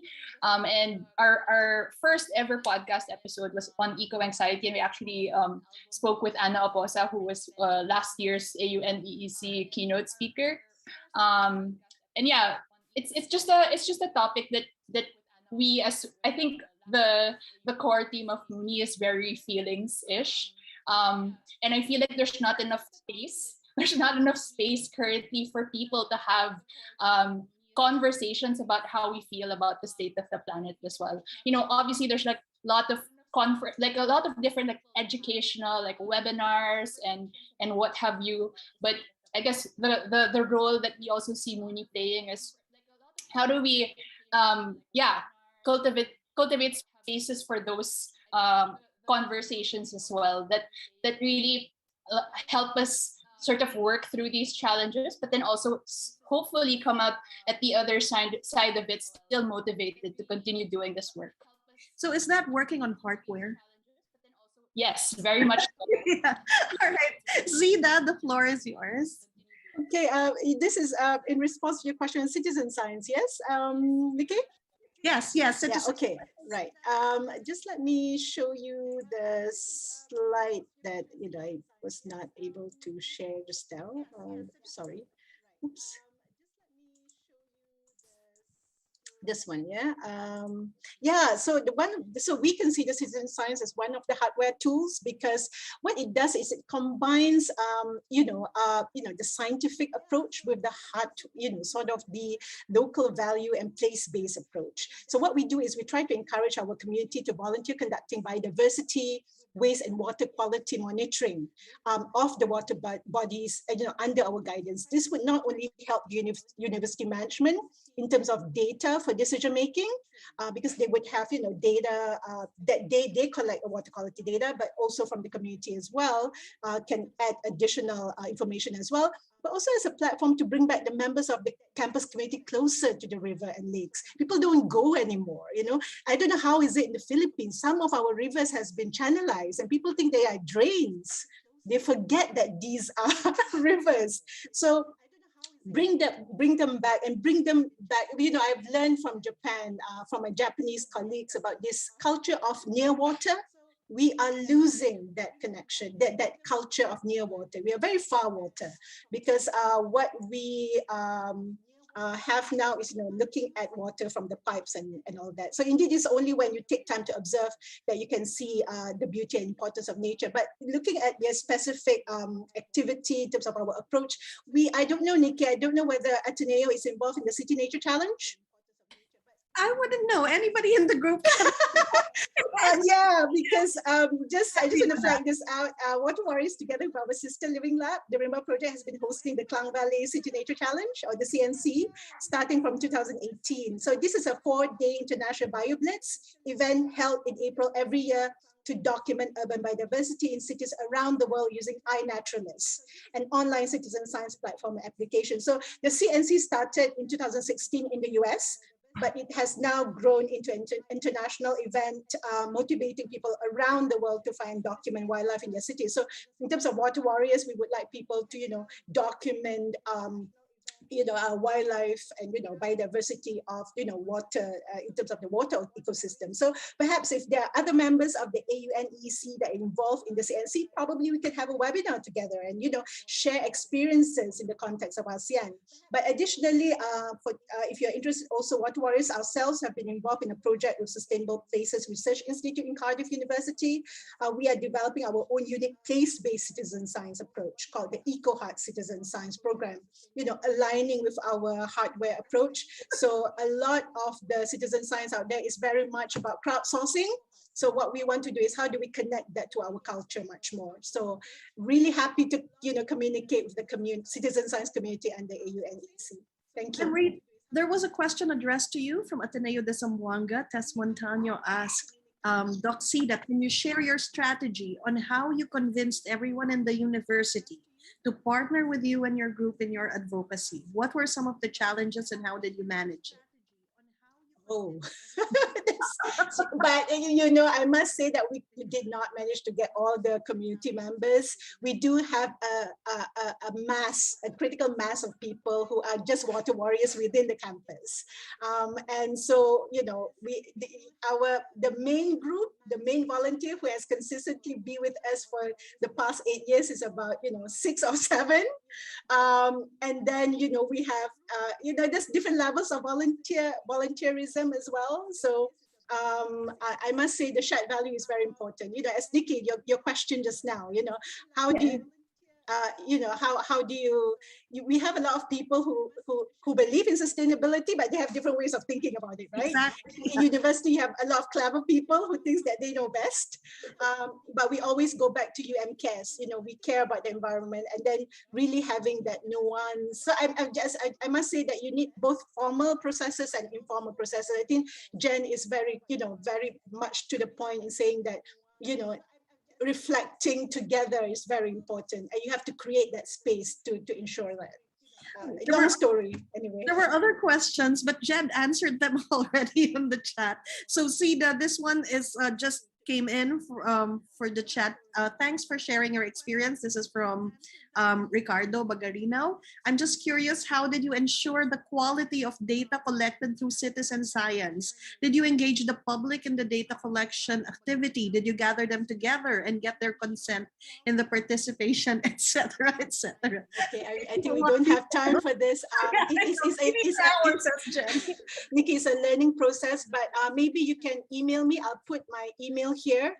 We are developing a place-based citizen science manual. It's in the process of publication, so we can share it with you, and that will let you know that, you know, our process of reflecting on how we can make it more robust while also making it more participatory. Thank you. Okay, so we can email Sida, we can listen to the podcast of Jen, and we can attend Jen's Bamboo Boot Camp if we want to know more.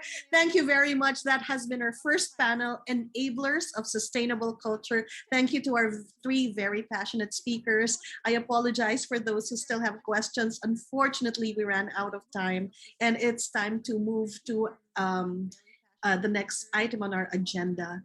And for that, it has to do with our AUN-EEC website. You see, I've just told you how we can continue communicating. The conference is just a conversation starter. And there are ways to continue asynchronously in an online setup, how we can continue our connections. And the website hopefully is one way we could do that. I would now like to call on Jean Hardelesa Mijares to talk us or walk us through the website. Jean, you have the floor. The ASEAN University Network on Ecological Education and Culture, or AUN-EEC, aims to develop a citizenry among Southeast Asian nations that can make wise choices regarding the impacts of anthropogenic activities, having the mindset and competencies to conserve and preserve the environment in the midst of the challenges of social change and economic growth.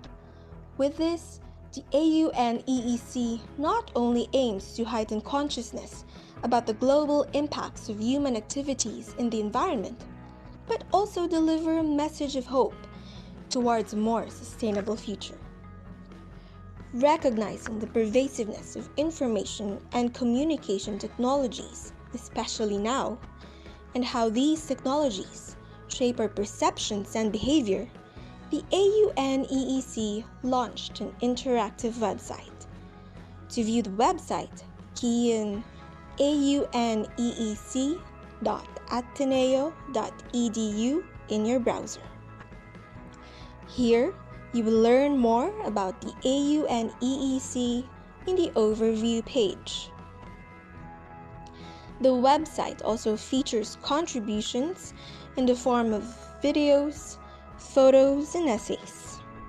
Here, you see a featured video of a coppersmith barbet in the Ateneo campus.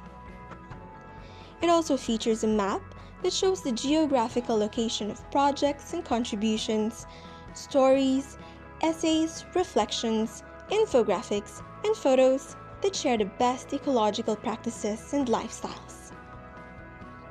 The website also serves as a platform for the exchange of research and ideas on ecological education and culture. It is intended to be a repository of information, resources, and course materials on ecological education and sustainable solutions. You will also see the AUN-EEC events in the website, such as this conference. These are what you will see in the homepage. By clicking the 3 lines at the upper right corner, you may explore other projects and perspectives, such as essays, infographics, videos, and photos. Engage in a dialogue and discussion in the forums page. See what's coming in the events page, and browse web resources, research articles, and course materials on ecological education and culture. We hope you get to visit the AUN-EEC website and share in our initiatives to promote ecological education and inspire environmentally responsible behavior. We also invite you to contribute to the AUN-EEC website in the form of essays, stories or reflections, infographics, video or photo essays, academic articles or research papers, course materials, and web links or news articles that are in line with the aim to raise awareness and promote ecological education and culture. To contribute, kindly open the link auneec.ateneo.edu/proposals. Together, let's build an online space that cultivates mindsets, habits, lifestyles, and competencies for a better ecology. Thank you very much. Please go to the website and read the bio notes of our speakers, because I did have the opportunity to read them all. They're very interesting.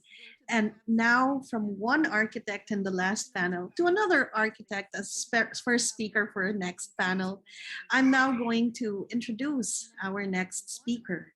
Our panel now is on university partnerships towards sustainable development goals. And our first speaker from Chulalongkorn University is also an architect, but I don't think he'll talk about architecture today. I'd like to call on Dr. Vorapat Inkarojit, Assistant to the President for Special Affairs of Chulalongkorn University, who will talk about From Waste to Wonder, Engaging Partnerships for University Waste Management. Dr. Inkarojit. Well, thank you very much, Nikki. Let me share my slide. Hold on.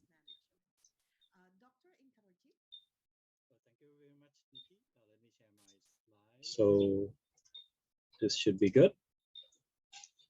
All right, well, good morning, Mabuhay. First of all, I'd like to say thank you very much to Ateneo University and the AUN-EEC for inviting Chulalongkorn University to involve in this session. This session is about partnership, which is the most important goal and probably the most difficult aspects to achieve. The United Nations explains that a successful sustainable development agenda requires partnership. And I think the core of this is to say that when we work together toward the same goals, we have power to achieve our target. So within SDG number 17, there are various targets that we can create action for partnerships. And I believe that the keyword revolves around a few topics, including knowledge sharing, strengthening capacity, promoting sustainable technology, promoting effective multi-stakeholder collaborations, and enhancing policy coherence for sustainable development. The topic of my talk today is at the local level. It is about waste management, which is perhaps one of the most problematic, especially for a city campus like Chulalongkorn University. And I would like to show how we tackle waste management problem through partnerships. So just a little bit about my university. Chulalongkorn is located in Bangkok, the capital of Thailand. We are the oldest one. We are the oldest university and a comprehensive university with about 40,000 students within a 1 square kilometer tract of land. And if you've been to Bangkok, we are right in the middle of everything. We are right next to Saigon Square area. Adjacent to our university are 3 large-size high schools, 2 elementary schools, 3 community high-rise office buildings, 3 big shopping malls. So you can imagine that the magnitude of activities that's going on in one day in and around our campus. So for achieving SDG, we utilize the concept of university as a living laboratory, where innovative ideas are tested in real-life community setting. So about 5 years ago, the university encountered a problem of waste in which the data showed that we produce about 200 tons of waste per month. So that's basically about 10 tons per working day. And we found that food, paper, plastics were the types of waste that most found. With limited space, we do not have the luxury of waste retention facility. Our waste went to the Bangkok landfill sites. The amount of waste increased every year, so as the cost of municipality waste collection. So we really realized that we have to do something about it. So the university administration at that time realized the problem and initiated a 5-year waste management action plan, and we would call that the CU Zero Waste Project. And various work plans were generated according to the cradle to grave approach, in which we look at waste from generation to disposal. From the slide, we have the waste prevention and segregation at source. We looked at how waste are handled and waste treatment. On top of everything is a work plan for baseline data collection and policy establishment. We also provide education and curriculum on sustainable waste management. So you can see that with all these work plans, without partnership, we cannot do anything about it. So apparently, a partnership plays a major role in the CU Zero Waste program. In the past, linkage between academic side and the operation side of the university is very weak. There were also no participation from the students and the staff at all. Food sellers, retailers on campus were ignored. There was little research innovations to help with waste reduction. And the external industry was not seen in the picture at all. So a collaborative approach was exercised involving stakeholders within and outside campus. A combination of top-down and bottom-up approach was launched. In addition, the cross-sectional collaboration was also deployed to link various community organizations to collectively focus their expertise and resources on these complex issues. And we kickstart our project by the issuance of the zero waste policy on campus by our president. So basically, we start with a top-down approach. As an academic, data was very important. So we started at food separation. We got food sellers and cleaning crews to help with weight everything before disposal. This does not only give us baseline data, but also made waste management issue more apparent to everybody. The efforts continue. People from the hazardous waste graduate program pitched in to help with the hazardous and chemical waste treatment. 50% of our land is covered with vegetation. So with the help from the Faculty of Science and the Department of Landscape Architecture, we produce our own soil fertilizer and start saving money on using chemical fertilizer. The No Plastic Bag campaign was initiated. We set up a town hall-like meeting, inviting representatives of students, staff, and retailers to discuss about plastic bag reduction approach. And you have to think about this, that 5 years ago, we still use like tons of plastic bags. So we end up charging the plastic bag like about 30, 40 US dollar cents per bag. Food waste was also a big issue for us. So our students came up with how to reduce food waste campaign. And when we collected the food waste with the help from the environmental engineering department, we set up the test bed for food waste collection and turned it into biogas.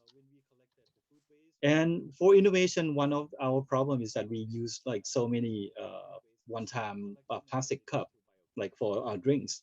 So to reduce that, our Petroleum and Petrochemical Science College partnered with the PTTGC, invented a 100% biodegradable cup for our campus use. And from the students, from the project, students were our big supporters. Instead of telling them what to do, we asked them how we can reach out to younger generations, and they came up with like these See Let It Green projects, and they were like the biggest supporter for our programs. And lastly, toward the ends, we were able to link up with external government and non-governmental partners, and we became the role models for the waste reduction campaign for programs for education facilities. So these are just like a few numbers. Basically, we were able to reduce the waste. Unfortunately, this is our last year in our project. But I think most importantly is that we've seen change in consumption behavior. And I think the behavioral change is the most important thing. So the lesson learned here is that partnership is the key to success of our project. We were able to bridge theory with practice. Through public participation process, all stakeholders came and discussed to find ways to solve problems. Rewards were given more than punishment, and the consumer had to pay, but well, the consumer still had to pay for the waste production. And like I mentioned earlier, that the most important thing is that the phenomenon are not happen over one night. It takes time. But we have witnessed behavioral change of waste handling on campus, and it continues until today.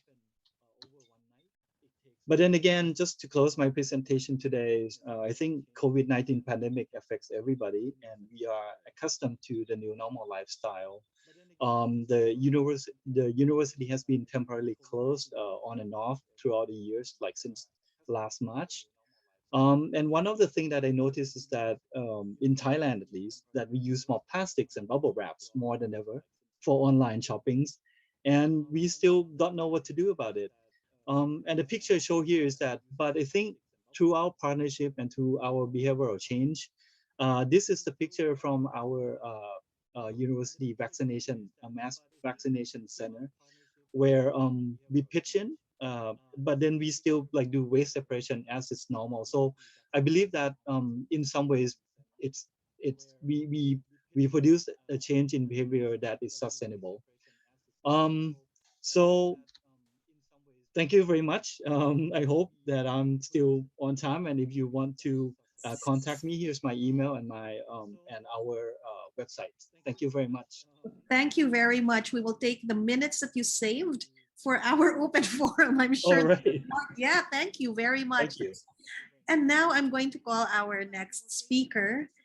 You see, we started a little bit on this topic already on citizen science. Last year, we found out the experience of Ateneo. Sida just talked about the experience of the University of Manila.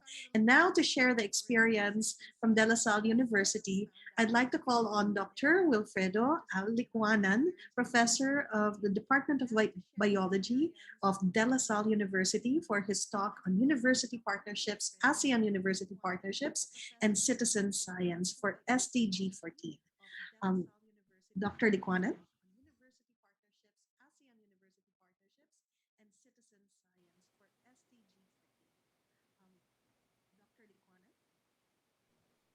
Good morning. Thank you for the opportunity to share a few ideas about ASEAN University Partnerships and citizen science for Sustainable Development Goal number 14, or Life Below Water. ASEAN seas, particularly our coral reefs, are among the richest on Earth. This richness is best illustrated in this diagram representing biodiversity in terms of number of species of fishes, crustaceans, mollusks, corals, seagrasses and mangroves around islands and on coral reefs in the Indian and Pacific Oceans. Light blue symbols are for places with less than 100 species, while dark red symbols have more than 3,000 species. Aside from the diversity, notice that about a third of the world's coral reefs are within our waters. This is the so-called Coral Triangle. Our seas and its coral reefs are teeming with life. This is a scene from Balabac, about 1 kilometer from the border with Malaysia, and this is a scene from Tubataha, the only purely marine UNESCO World Heritage Site in this part of the world.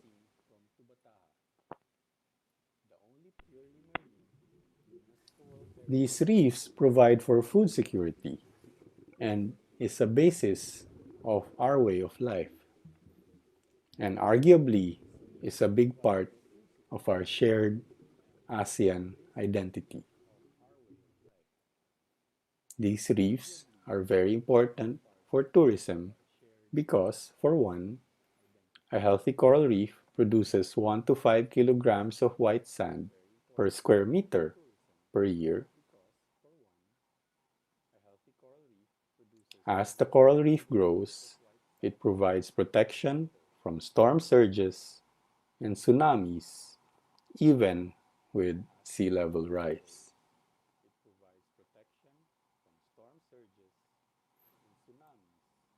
Unfortunately, marine life in ASEAN waters are also among the most threatened by climate change. A few degrees increase in temperature leads to stress among the corals that build coral reefs, which leads to a phenomenon called mass coral bleaching. And in a matter of weeks, these bleached corals die. Our waters are now regularly 1 to 3 degrees warmer than usual for a few to several months in a year, like in the year 2020, among the warmest on record. What you're seeing here are temperature anomalies.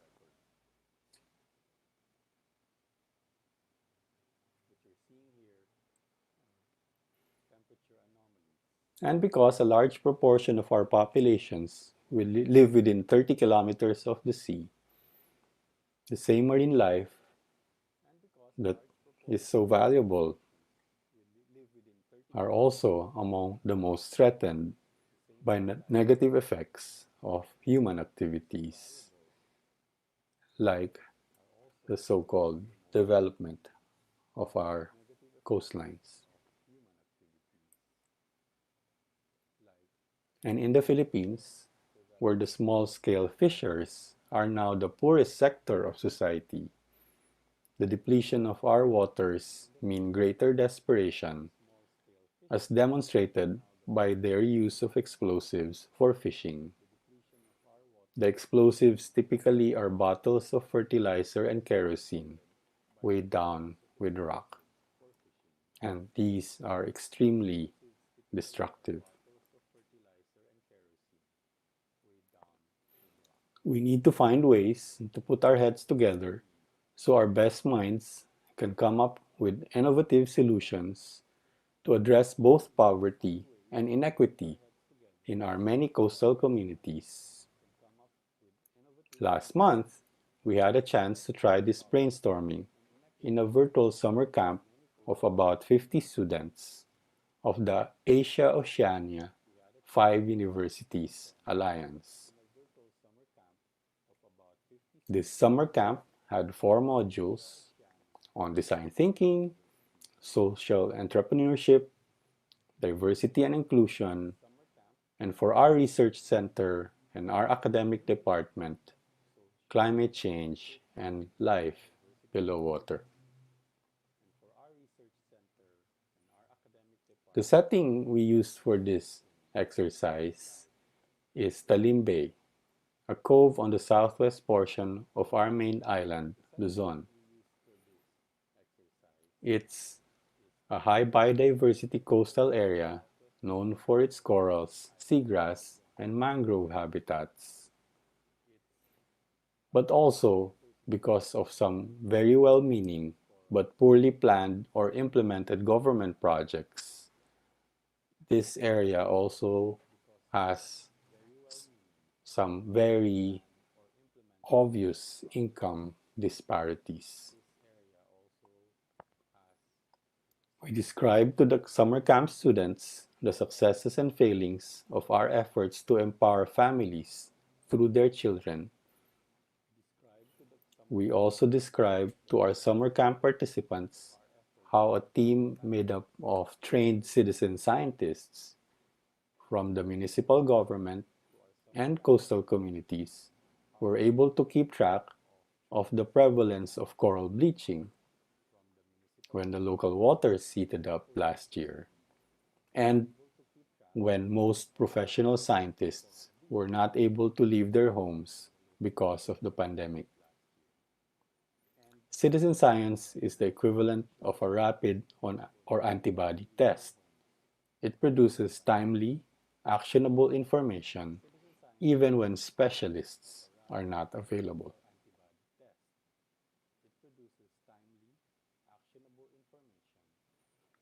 The summer camp students were then allowed to explore various options like community-led educational tourism projects to allow students from urban schools to learn more about the sea from the very people that depend on these waters for their livelihood. These projects generate greater awareness and concern, and provide local communities with incentives to better care for life underwater, while supplementing their incomes. This year's Times Higher Education Impact Rankings for Sustainable Development Goals were dominated by universities in this part of the world. So I would love for us to get together to come up with more ideas to help places like Talim Bay. So perhaps the AUN-EEC could consider and organize a similar summer camp. Thank you for your attention and good morning once again. Thank you very much, Dr. Likwanan. You know, if we could only plan our summers, no, we can do the bamboo boot camp of JED. We can do a summer camp to help with coral reefs. Uh, that would be exciting if only the pandemic wasn't really happening and we could all get together. But meanwhile, I'm going to introduce our next speaker. Okay. Our next speaker is Program Manager for Sustainable Development Goals of the Ateneo Institute of Sustainability. I don't know how he does it because at the same time, he's chair of the Department of Economics. He's a very busy fellow, but still very pleasant to work with. It is my pleasure to introduce to you to deliver his paper on university partnerships towards social development goals, experiences, and opportunities from a global network. Let us all welcome Dr. Philip Arnold or Randy Tuanyo. You have the floor, Randy. Morning, Nikki. Good morning, everyone. Thanks for inviting me to this conference. No, I'm very pleased to be with you in this conference. No, so yes, I'm speaking not as an economics department faculty member, but also a member of the Ateneo Institute of Sustainability. So let me share my slides with you. So let me just okay, share screen. So I'm going to speak this morning on the university partnerships towards SDG. So some opportunities and lessons from a global network. So this is my experience in working with a global network on the SDGs, and I think the university and many of those at the AIS and also at the Loyola schools of Ateneo de Manila also involved in this global network. So specifically, I'll be speaking on the network called the Sustainable Development Solutions Network Philippines, no, which is one of the network, as I said, one of the partners that we've been working with in the past years. No? So, well, as many of you know, many of you are from the Ateneo. The AIS was established in 2013 as our university's vehicle for environment and development agenda. So as shown by Jean, we have in the website, we have various programs and projects now being developed in terms of ecological education. But at the same time, I don't know if many of us in the Ateneo know that that TS is also the Philippine Secretariat of a global organization of universities, research centers, and civil society organizations called the United Nations Sustainable Development Solutions Network, or SDSN. So it has been in existence for around 9 years. No? This was a call made by the Secretary General Ban Ki-moon, a challenge to universities to become more to work more on the issue of sustainable development, and at the same time because universities are a center for the development of scientific and technological expertise. So there are what the network calls as development solutions that universities actually can come about. So there was a call to organize this network, and the Philippines was one of the first network. Philippines was the first country to develop its own network. So just overview of the organization. So at the global level, there are around 40 national country networks, regional networks, and there are 5 regional networks in development. In the Philippines, since 2015, we've expanded significantly. So we have 15 academic institutions. I noticed that we have Dr. Montaño of the Ateneo de Zamboanga also in the Zoom, who's also a member of the network. And we also have a few other civil society organizations and business organizations also in the network. I'll be just speaking briefly on some of the activities because of the limited time, just what we have done. So one of the activities that I think we've done in the past years that have produced a lot of participation from our member universities is this project that was supported by the German Development Agency called Strengthening Academe Business Government Partnerships to address SDGs in the Philippines. And in this slide, I show a few pictures of some of the workshops that have been happening. So one, I think the one on the left is a workshop that was held in Cotabato, bringing in together universities and in discussion with local communities and local businesses in coordination with their local government units to identify and also plan SDG interventions in the local areas. So we had I think 9 workshops throughout the country, all run by our different member universities. So in Cotabato and Davao, run by Ateneo de Davao. In Laguna, run by the De La Salle University. We had a few in Blon and Malinduque, run by Mapua University. And this created very good dialogues between the universities and also their community partners on how they can find solutions to sustainable development related issues in their respective areas. And one of the outputs of the project that we undertook is this manual, which is available in the website. I'll be showing the link to our website in a while, on strengthening academe business government partnerships. So it's a how-to manual on how universities themselves can actually organize dialogues with their own local communities to address sustainable development issues. And I'm sure the faculty who are here, who are working on service learning or research, would appreciate also the development of these partnerships that they have with the local communities.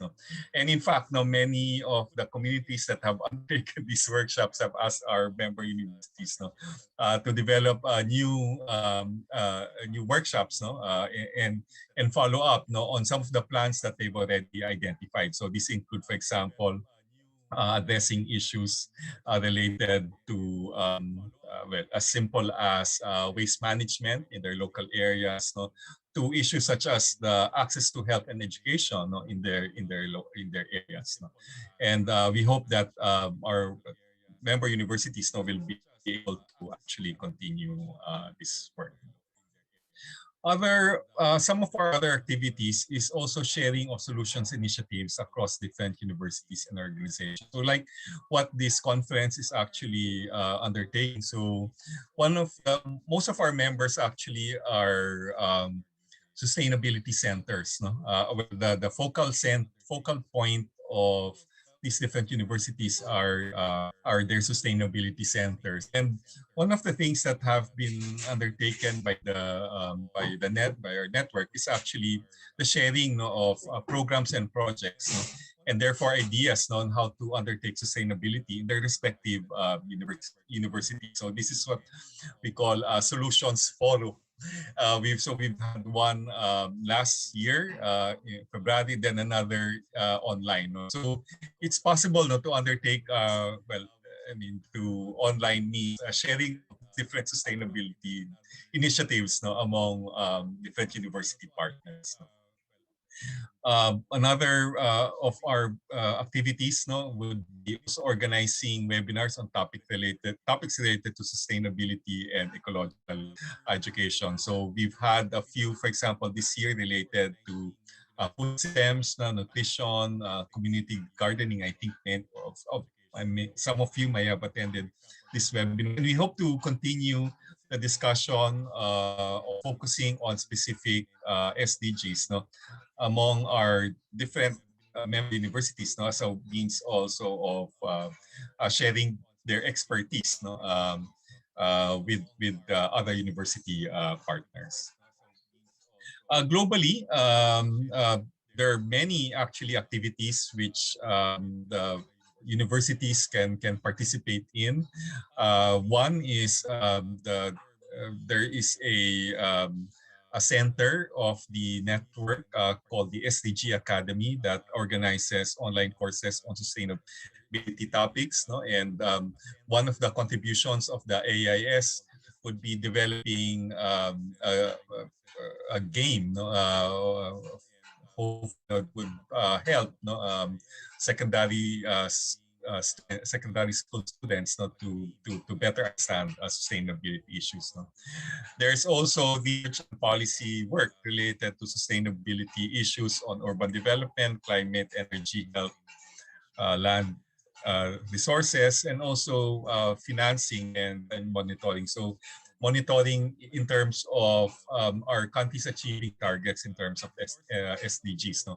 So every year, the global network, not the national network, but that's what they do in participation with the local network. So come up with sustainable development reports, no, and assess, no, the progress of each country in terms of how they're doing in terms of the SDG. They come up with reports of happiness, no, looking at the welfare, no, of the level of welfare and progress, no, in different countries. No?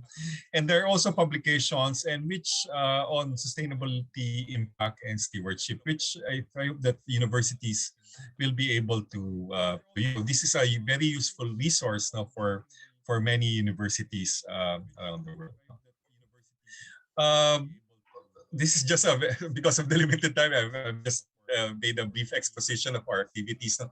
And just some of the lessons that I've learned, no, in working in this network. So one, I think it's important that there's an academic sense in maintaining these large networks, no, and which universities can share with one another. So it's not that easy, no, because I think many of the universities are more focused, no, on their internal concerns. No?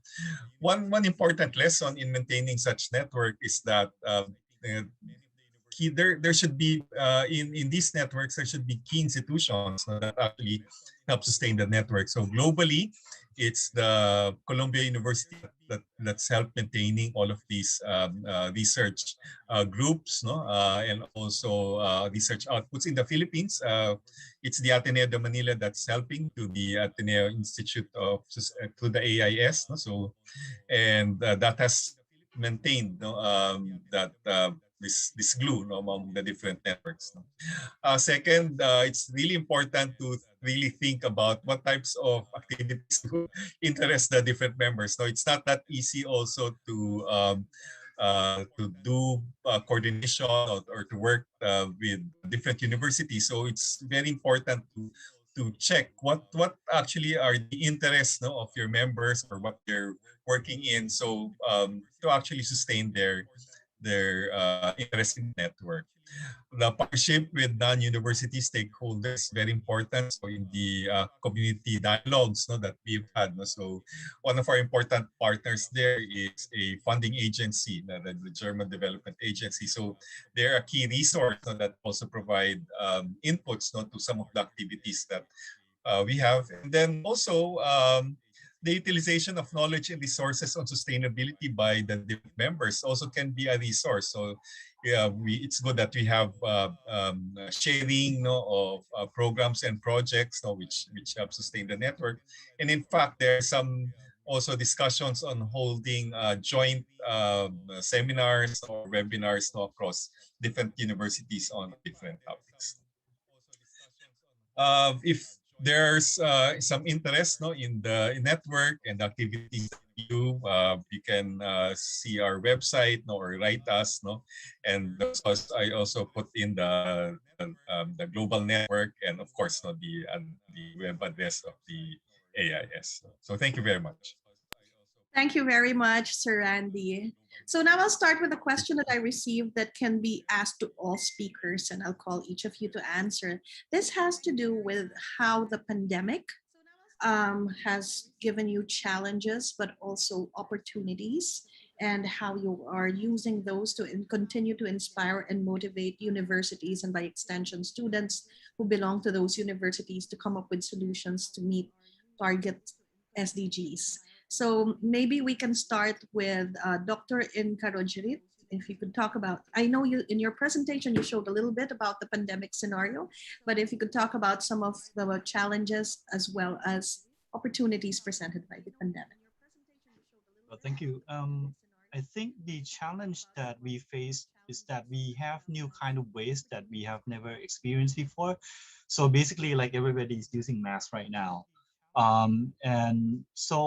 And again, we set up this mass vaccination center, and we also set up like this community isolation center within our university. So on top of like every kind of waste that we have experienced before, we now experience with this biological waste. And with the amount of people that we service in one day, it can become a problem. And I think one of the major problems is that how can we educate, like, you know, like just normal people, how can they put like the use mask, and how do they dispose it, and then the collector of that waste, how can they protect themselves from that? Right now, our university kind of like hired the external company to deal with that. But then again, in the long run, do we need to do something more about it? I'm still not so sure. So I think that's the biggest challenge that we face right now. And you know, in the Philippines, we have an additional problem because we don't just have masks, we also have face shields. Right. Plastic pollution.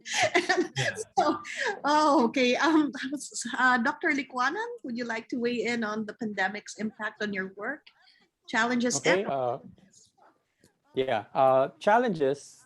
Thank you for that question. Challenges. For life underwater, the biggest challenge really is it's very difficult to get people to care about something if they have not seen it. And so to get people excited about conservation, about citizen science, we have to bring them to the reef. And before the pandemic, we do that regardless of whether the people involved can swim or not. Now, because we're stuck in our homes, we have to be more innovative in terms of producing the kinds of materials that will still get them excited about the sea, and at the same time empower them to do something about conservation, sustainable management of resources without necessarily leaving their homes. And And in an earlier presentation, I heard mention about iNaturalist, a platform maintained by the California Academy of Sciences. And we have ideas about how we can use platforms like that to get people involved in conservation work while staying at home. If I may give an example, I also mentioned in my presentation citizen science monitoring of reefs by community partners.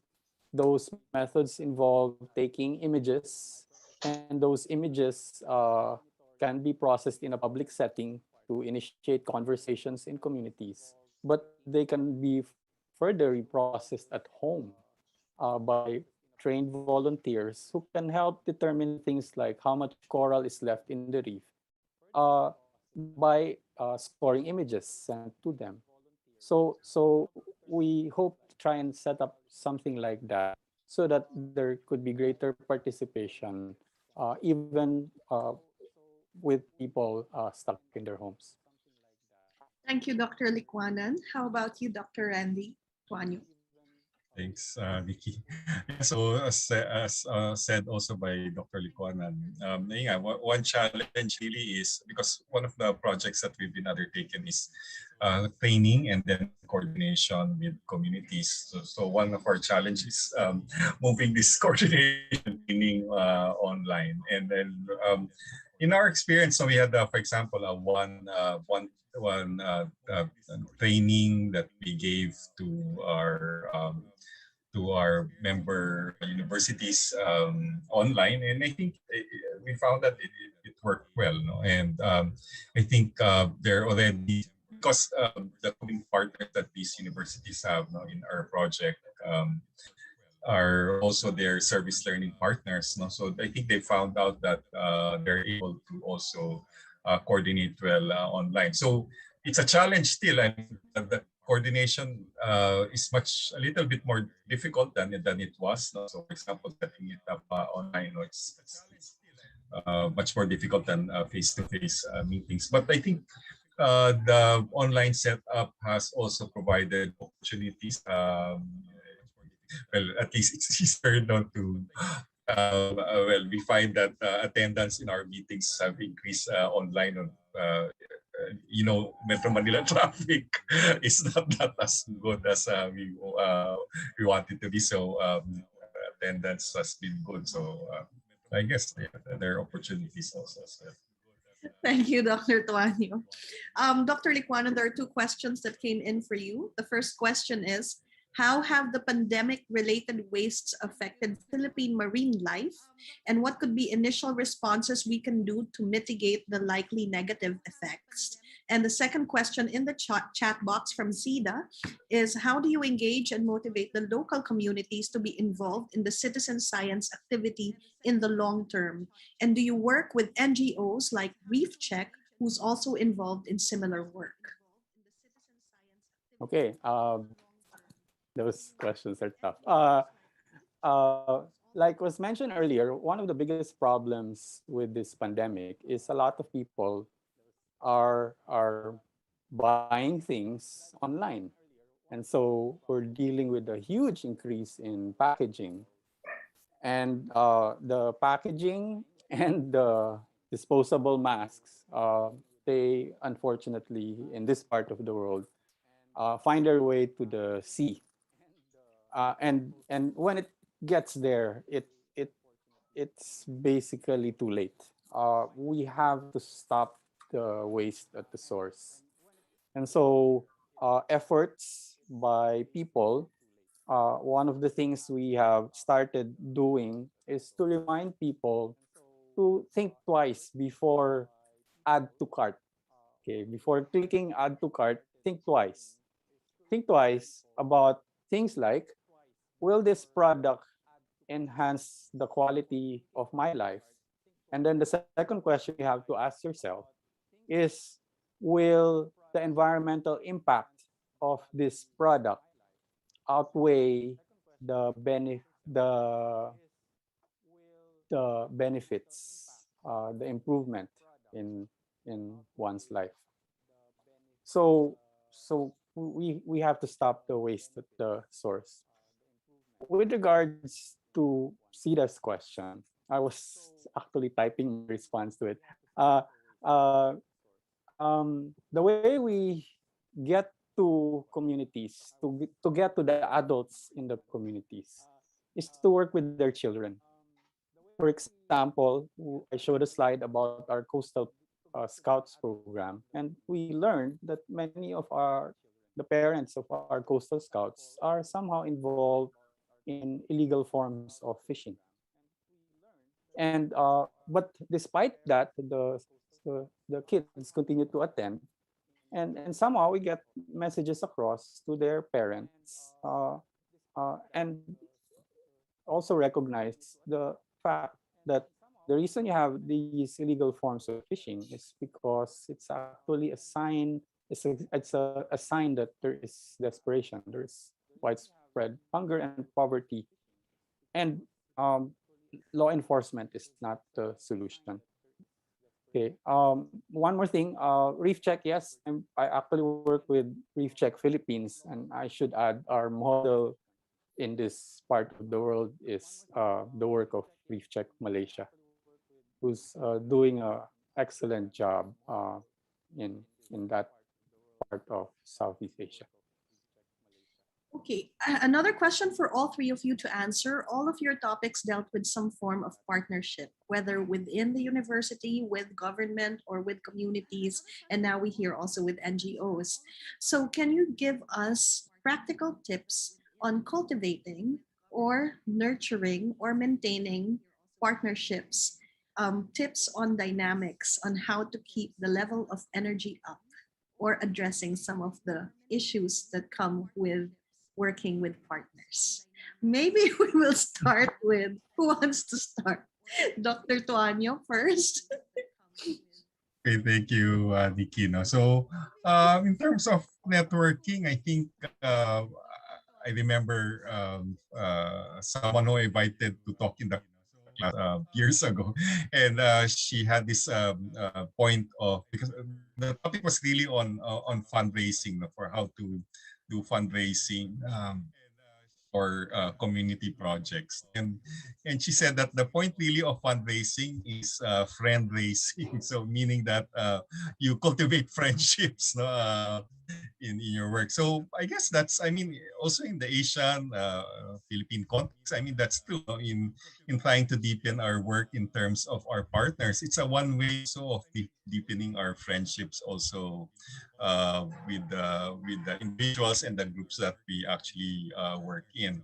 And I think the important the important objective really is to find what actually motivates that individual organization that partners with us, no? And maybe think of maybe strategies really on how we can further also meet their needs, no? So in the universities, no, that Dr. Borapat and also Dr. Liquanan also inform us, I'm sure that they can find many resources, no, in terms of their work that can fill the need of these partners, no? So so I'm sure, so the lesson is just deepening. How do we deepen really your personal relationship also as well, and also trying to find the need, no, that needs to be addressed, no, by that part. That's very good. Yes, we need to raise friends, raise friends, friendship raising, not just funds, but friends. Dr. Al, Dr. Liquanan. Yes. Well, yeah, that's really a big problem of NGOs nowadays. It's raising funds. Uh, Earlier, I talked about citizen science, and one thing to keep in mind when talk about citizen science, which is defined as the involvement of the general public in the processes of science. When you apply citizen science ideally should go beyond getting the general public involved in the data collection. It should be more than that. It should be from conceptualization of the problem that you will put science methods to bear, up to collection, interpretation, and most importantly, applying the findings of citizen science to drive behavior change, a change in policy, or something like that. So to me, the way to work with NGO partners and other academic partners is your package, your citizen science package has to be complete such that you empower them in all the phases I described earlier, up to uh, the interpretation of the data and using that data to make decisions and try and change behaviors. So you train them on everything, and in other words, from day one of interaction, you win them from their dependence on you, and that way we can get more done with fewer people, less resources. And they have more ownership of the Yes, project, because they're which is really part of the it. heart of citizen science, ownership. Thank you Thank very you. much, Dr. Likwanan. And finally, Dr. Borapat. Right. Well, that was a very interesting question, Nikki. I totally agree with Dr. Likonen and Dr. Tono that there are various methods, and I think from the lesson learned that I like from working in the fields over the years, I think one of the things that you need to do is that you need to listen more. The top-down approach can work, and it's a very good start. I mean, you have to convince the top-level management of your university to really buy in on the idea of sustainability. But when the administration, like the university executives, change, the policy change as well. So I think we have to find some way that the sustainability practice would be sustainable, like would be like prolonged for a long time. And I think being a teacher myself, lately, I think as I get older, there's a gap between my generation and the younger generation. And I think one thing that we have been talking about is that, so, well, why don't we let the students like propose ideas and just like you just facilitate, and you should not dictate what they do. And I think the way that they have voice, they can raise issues, they can come up with like some new ideas that our generation would ever imagine. I think that's the way to go. And I think um, after a while, like the students, the younger generation will develop their own expertise in dealing with many different problems. So I think for me would be you have to listen a lot, use integration of top-down and bottom-up approach, and let the younger generations make decisions. Thank you very much. And on that note, we close the open forum. We've run out of time, unfortunately. Thank you very much to the panelists for a second panel. And we now call on Dr. Maria Luz Vilches, the Vice President for the Loyola Schools of the Ateneo de Manila, for her closing remarks for this morning's session.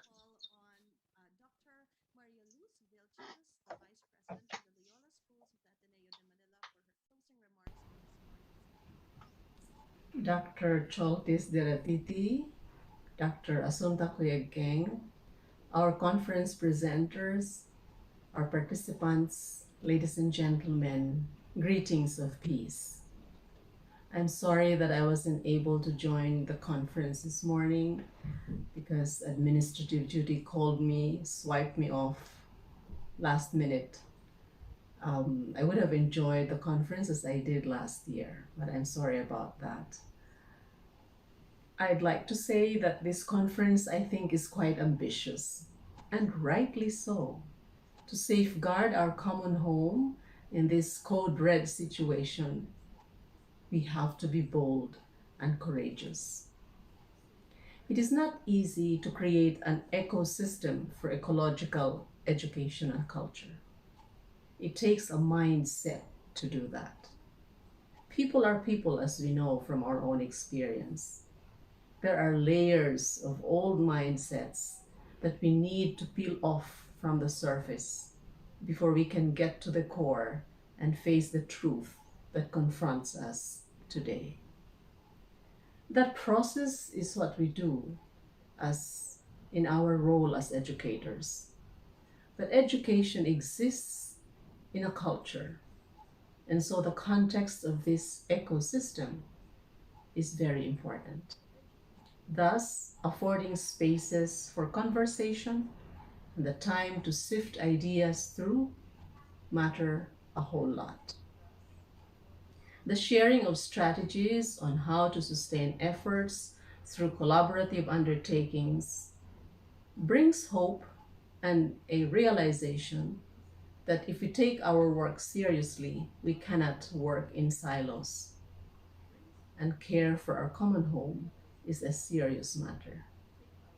And that's what this conference hopes to do, for us to listen to each other in the first place. In this pandemic, the natural environment around us has forced us to be more mindful of the contours of life in its ecosystem. And that's what this conference. We can listen to the conversations in this environment to listen to each other and appreciate the learning that we take from that listening. In this pandemic, I want to share with you what a hip-hop poet named Tupac Shakur got from listening to a rose that grew from concrete. We can listen to the conversations in this environment. Did you hear about the rose that grew from a crack in the concrete? I want to share with you. Proving nature's law is wrong. It learned to walk without having feet. To a rose. Funny it seems, but by keeping its dreams, it learned to breathe fresh air. Long live the rose that grew from concrete when no one else ever cared. As we continue to listen to one another in this conference, I hope that we can also take up the cause of other roses out there that need to be cared for. Long live the all the best and enjoy the rest of your session. No one else ever cared. As we continue to Wow, that closing message about listening to one another just resonated with the answer given to us by Dr. Borapat when he said that we should listen more in order to engage our partnerships. And now for some announcements to listen to very quickly before we head off to lunch, may I call on Chris Castillo for announcing message about listening to one another just resonated with Thank the you, answer Nikki. And given again, to thank you us by everyone Dr. for joining Borapat us for the when he plenary said session. that we should listen more in order to Just a engage few our reminders regarding the partnerships. paper And now presentations that for will be some happening announcements to listen to after very quickly lunch. before we head off to Next slide, lunch, may I please. call on So Chris there are Castillo two for types or two announcing themes that will be messages. covered Listening by to the one paper another just presentations, resonated best and with the practices. answer And given again, to thank you us by everyone Dr. for Borapat ecological when education he and said that we culture should and listen more in sustainable order to cities and engage our communities. partnerships. There are a total of And five now for some announcements to parallel listen to paper very quickly sessions, before we head paper off to lunch, presentation may I call on sessions, Chris and the Castillo links for to those announcing sent messages. via Listening to email. one another Please just use. So please, resonated with the answer given to us by Dr. if Borapat you want to when he attend said that one we or should all listen five, more in the order links to are engage our available partnerships. in your email addresses. So that will start at 2 p.m. Philippine time, and the links to those sent via email for the moderators and the presenters who are here on Zoom or are one or all five. The links are a gentle reminder that we'd like for you to tune into the Zoom room at 1 p.m. Philippine with the help desk that is on the AUN-EEC conference site. Thank you very much, and back to you, Nick. For the Thank you, moderators Chris. and the Isabel presenters who are started by telling here us this morning on that Zoom it's a or are journey one or all involving the five, heart, mind, the and links are spirit if a we are gentle to have a reminder sustainable that we'd like mindset. for you From to Jen, tune we into the learned Zoom room at 1 meaning, p.m. reflect. Philippine with the We help need to desk that is ruminate. on We need to the allow AUN-EEC ourselves the conference site. chance Thank you very to much, and learn back these to you, Nick. things For the with all our moderators and the being. presenters who Jen are also tells us that to build a bamboo house, we have to plant. So we are all being encouraged to go a little bit slower. SIDA equipped us with the concept of hardware, and I think this full morning has been enriching our hardware. Al tells, Dr. Alec Wanan tells us that to engage deeper in citizen science, we must give them ownership of the whole process. There are really no shortcuts. Dr. Vorapat and Ma'am Marley told us we should listen more. And most importantly, Dr. Randy Tuanya said we must cultivate friendships if we are to keep our partnerships going. If this was not an online conference, we would have eaten lunch together and developed friendships over lunchtime. But unfortunately, it's an online conference. So we end here, and I hope you enjoy your lunch just on your own at home. But we should all meet again in the afternoon. It has been a very enjoyable journey with all of you. Thank you very much. Have a good lunch. Bye, everybody. That's the end of our morning session. Bye.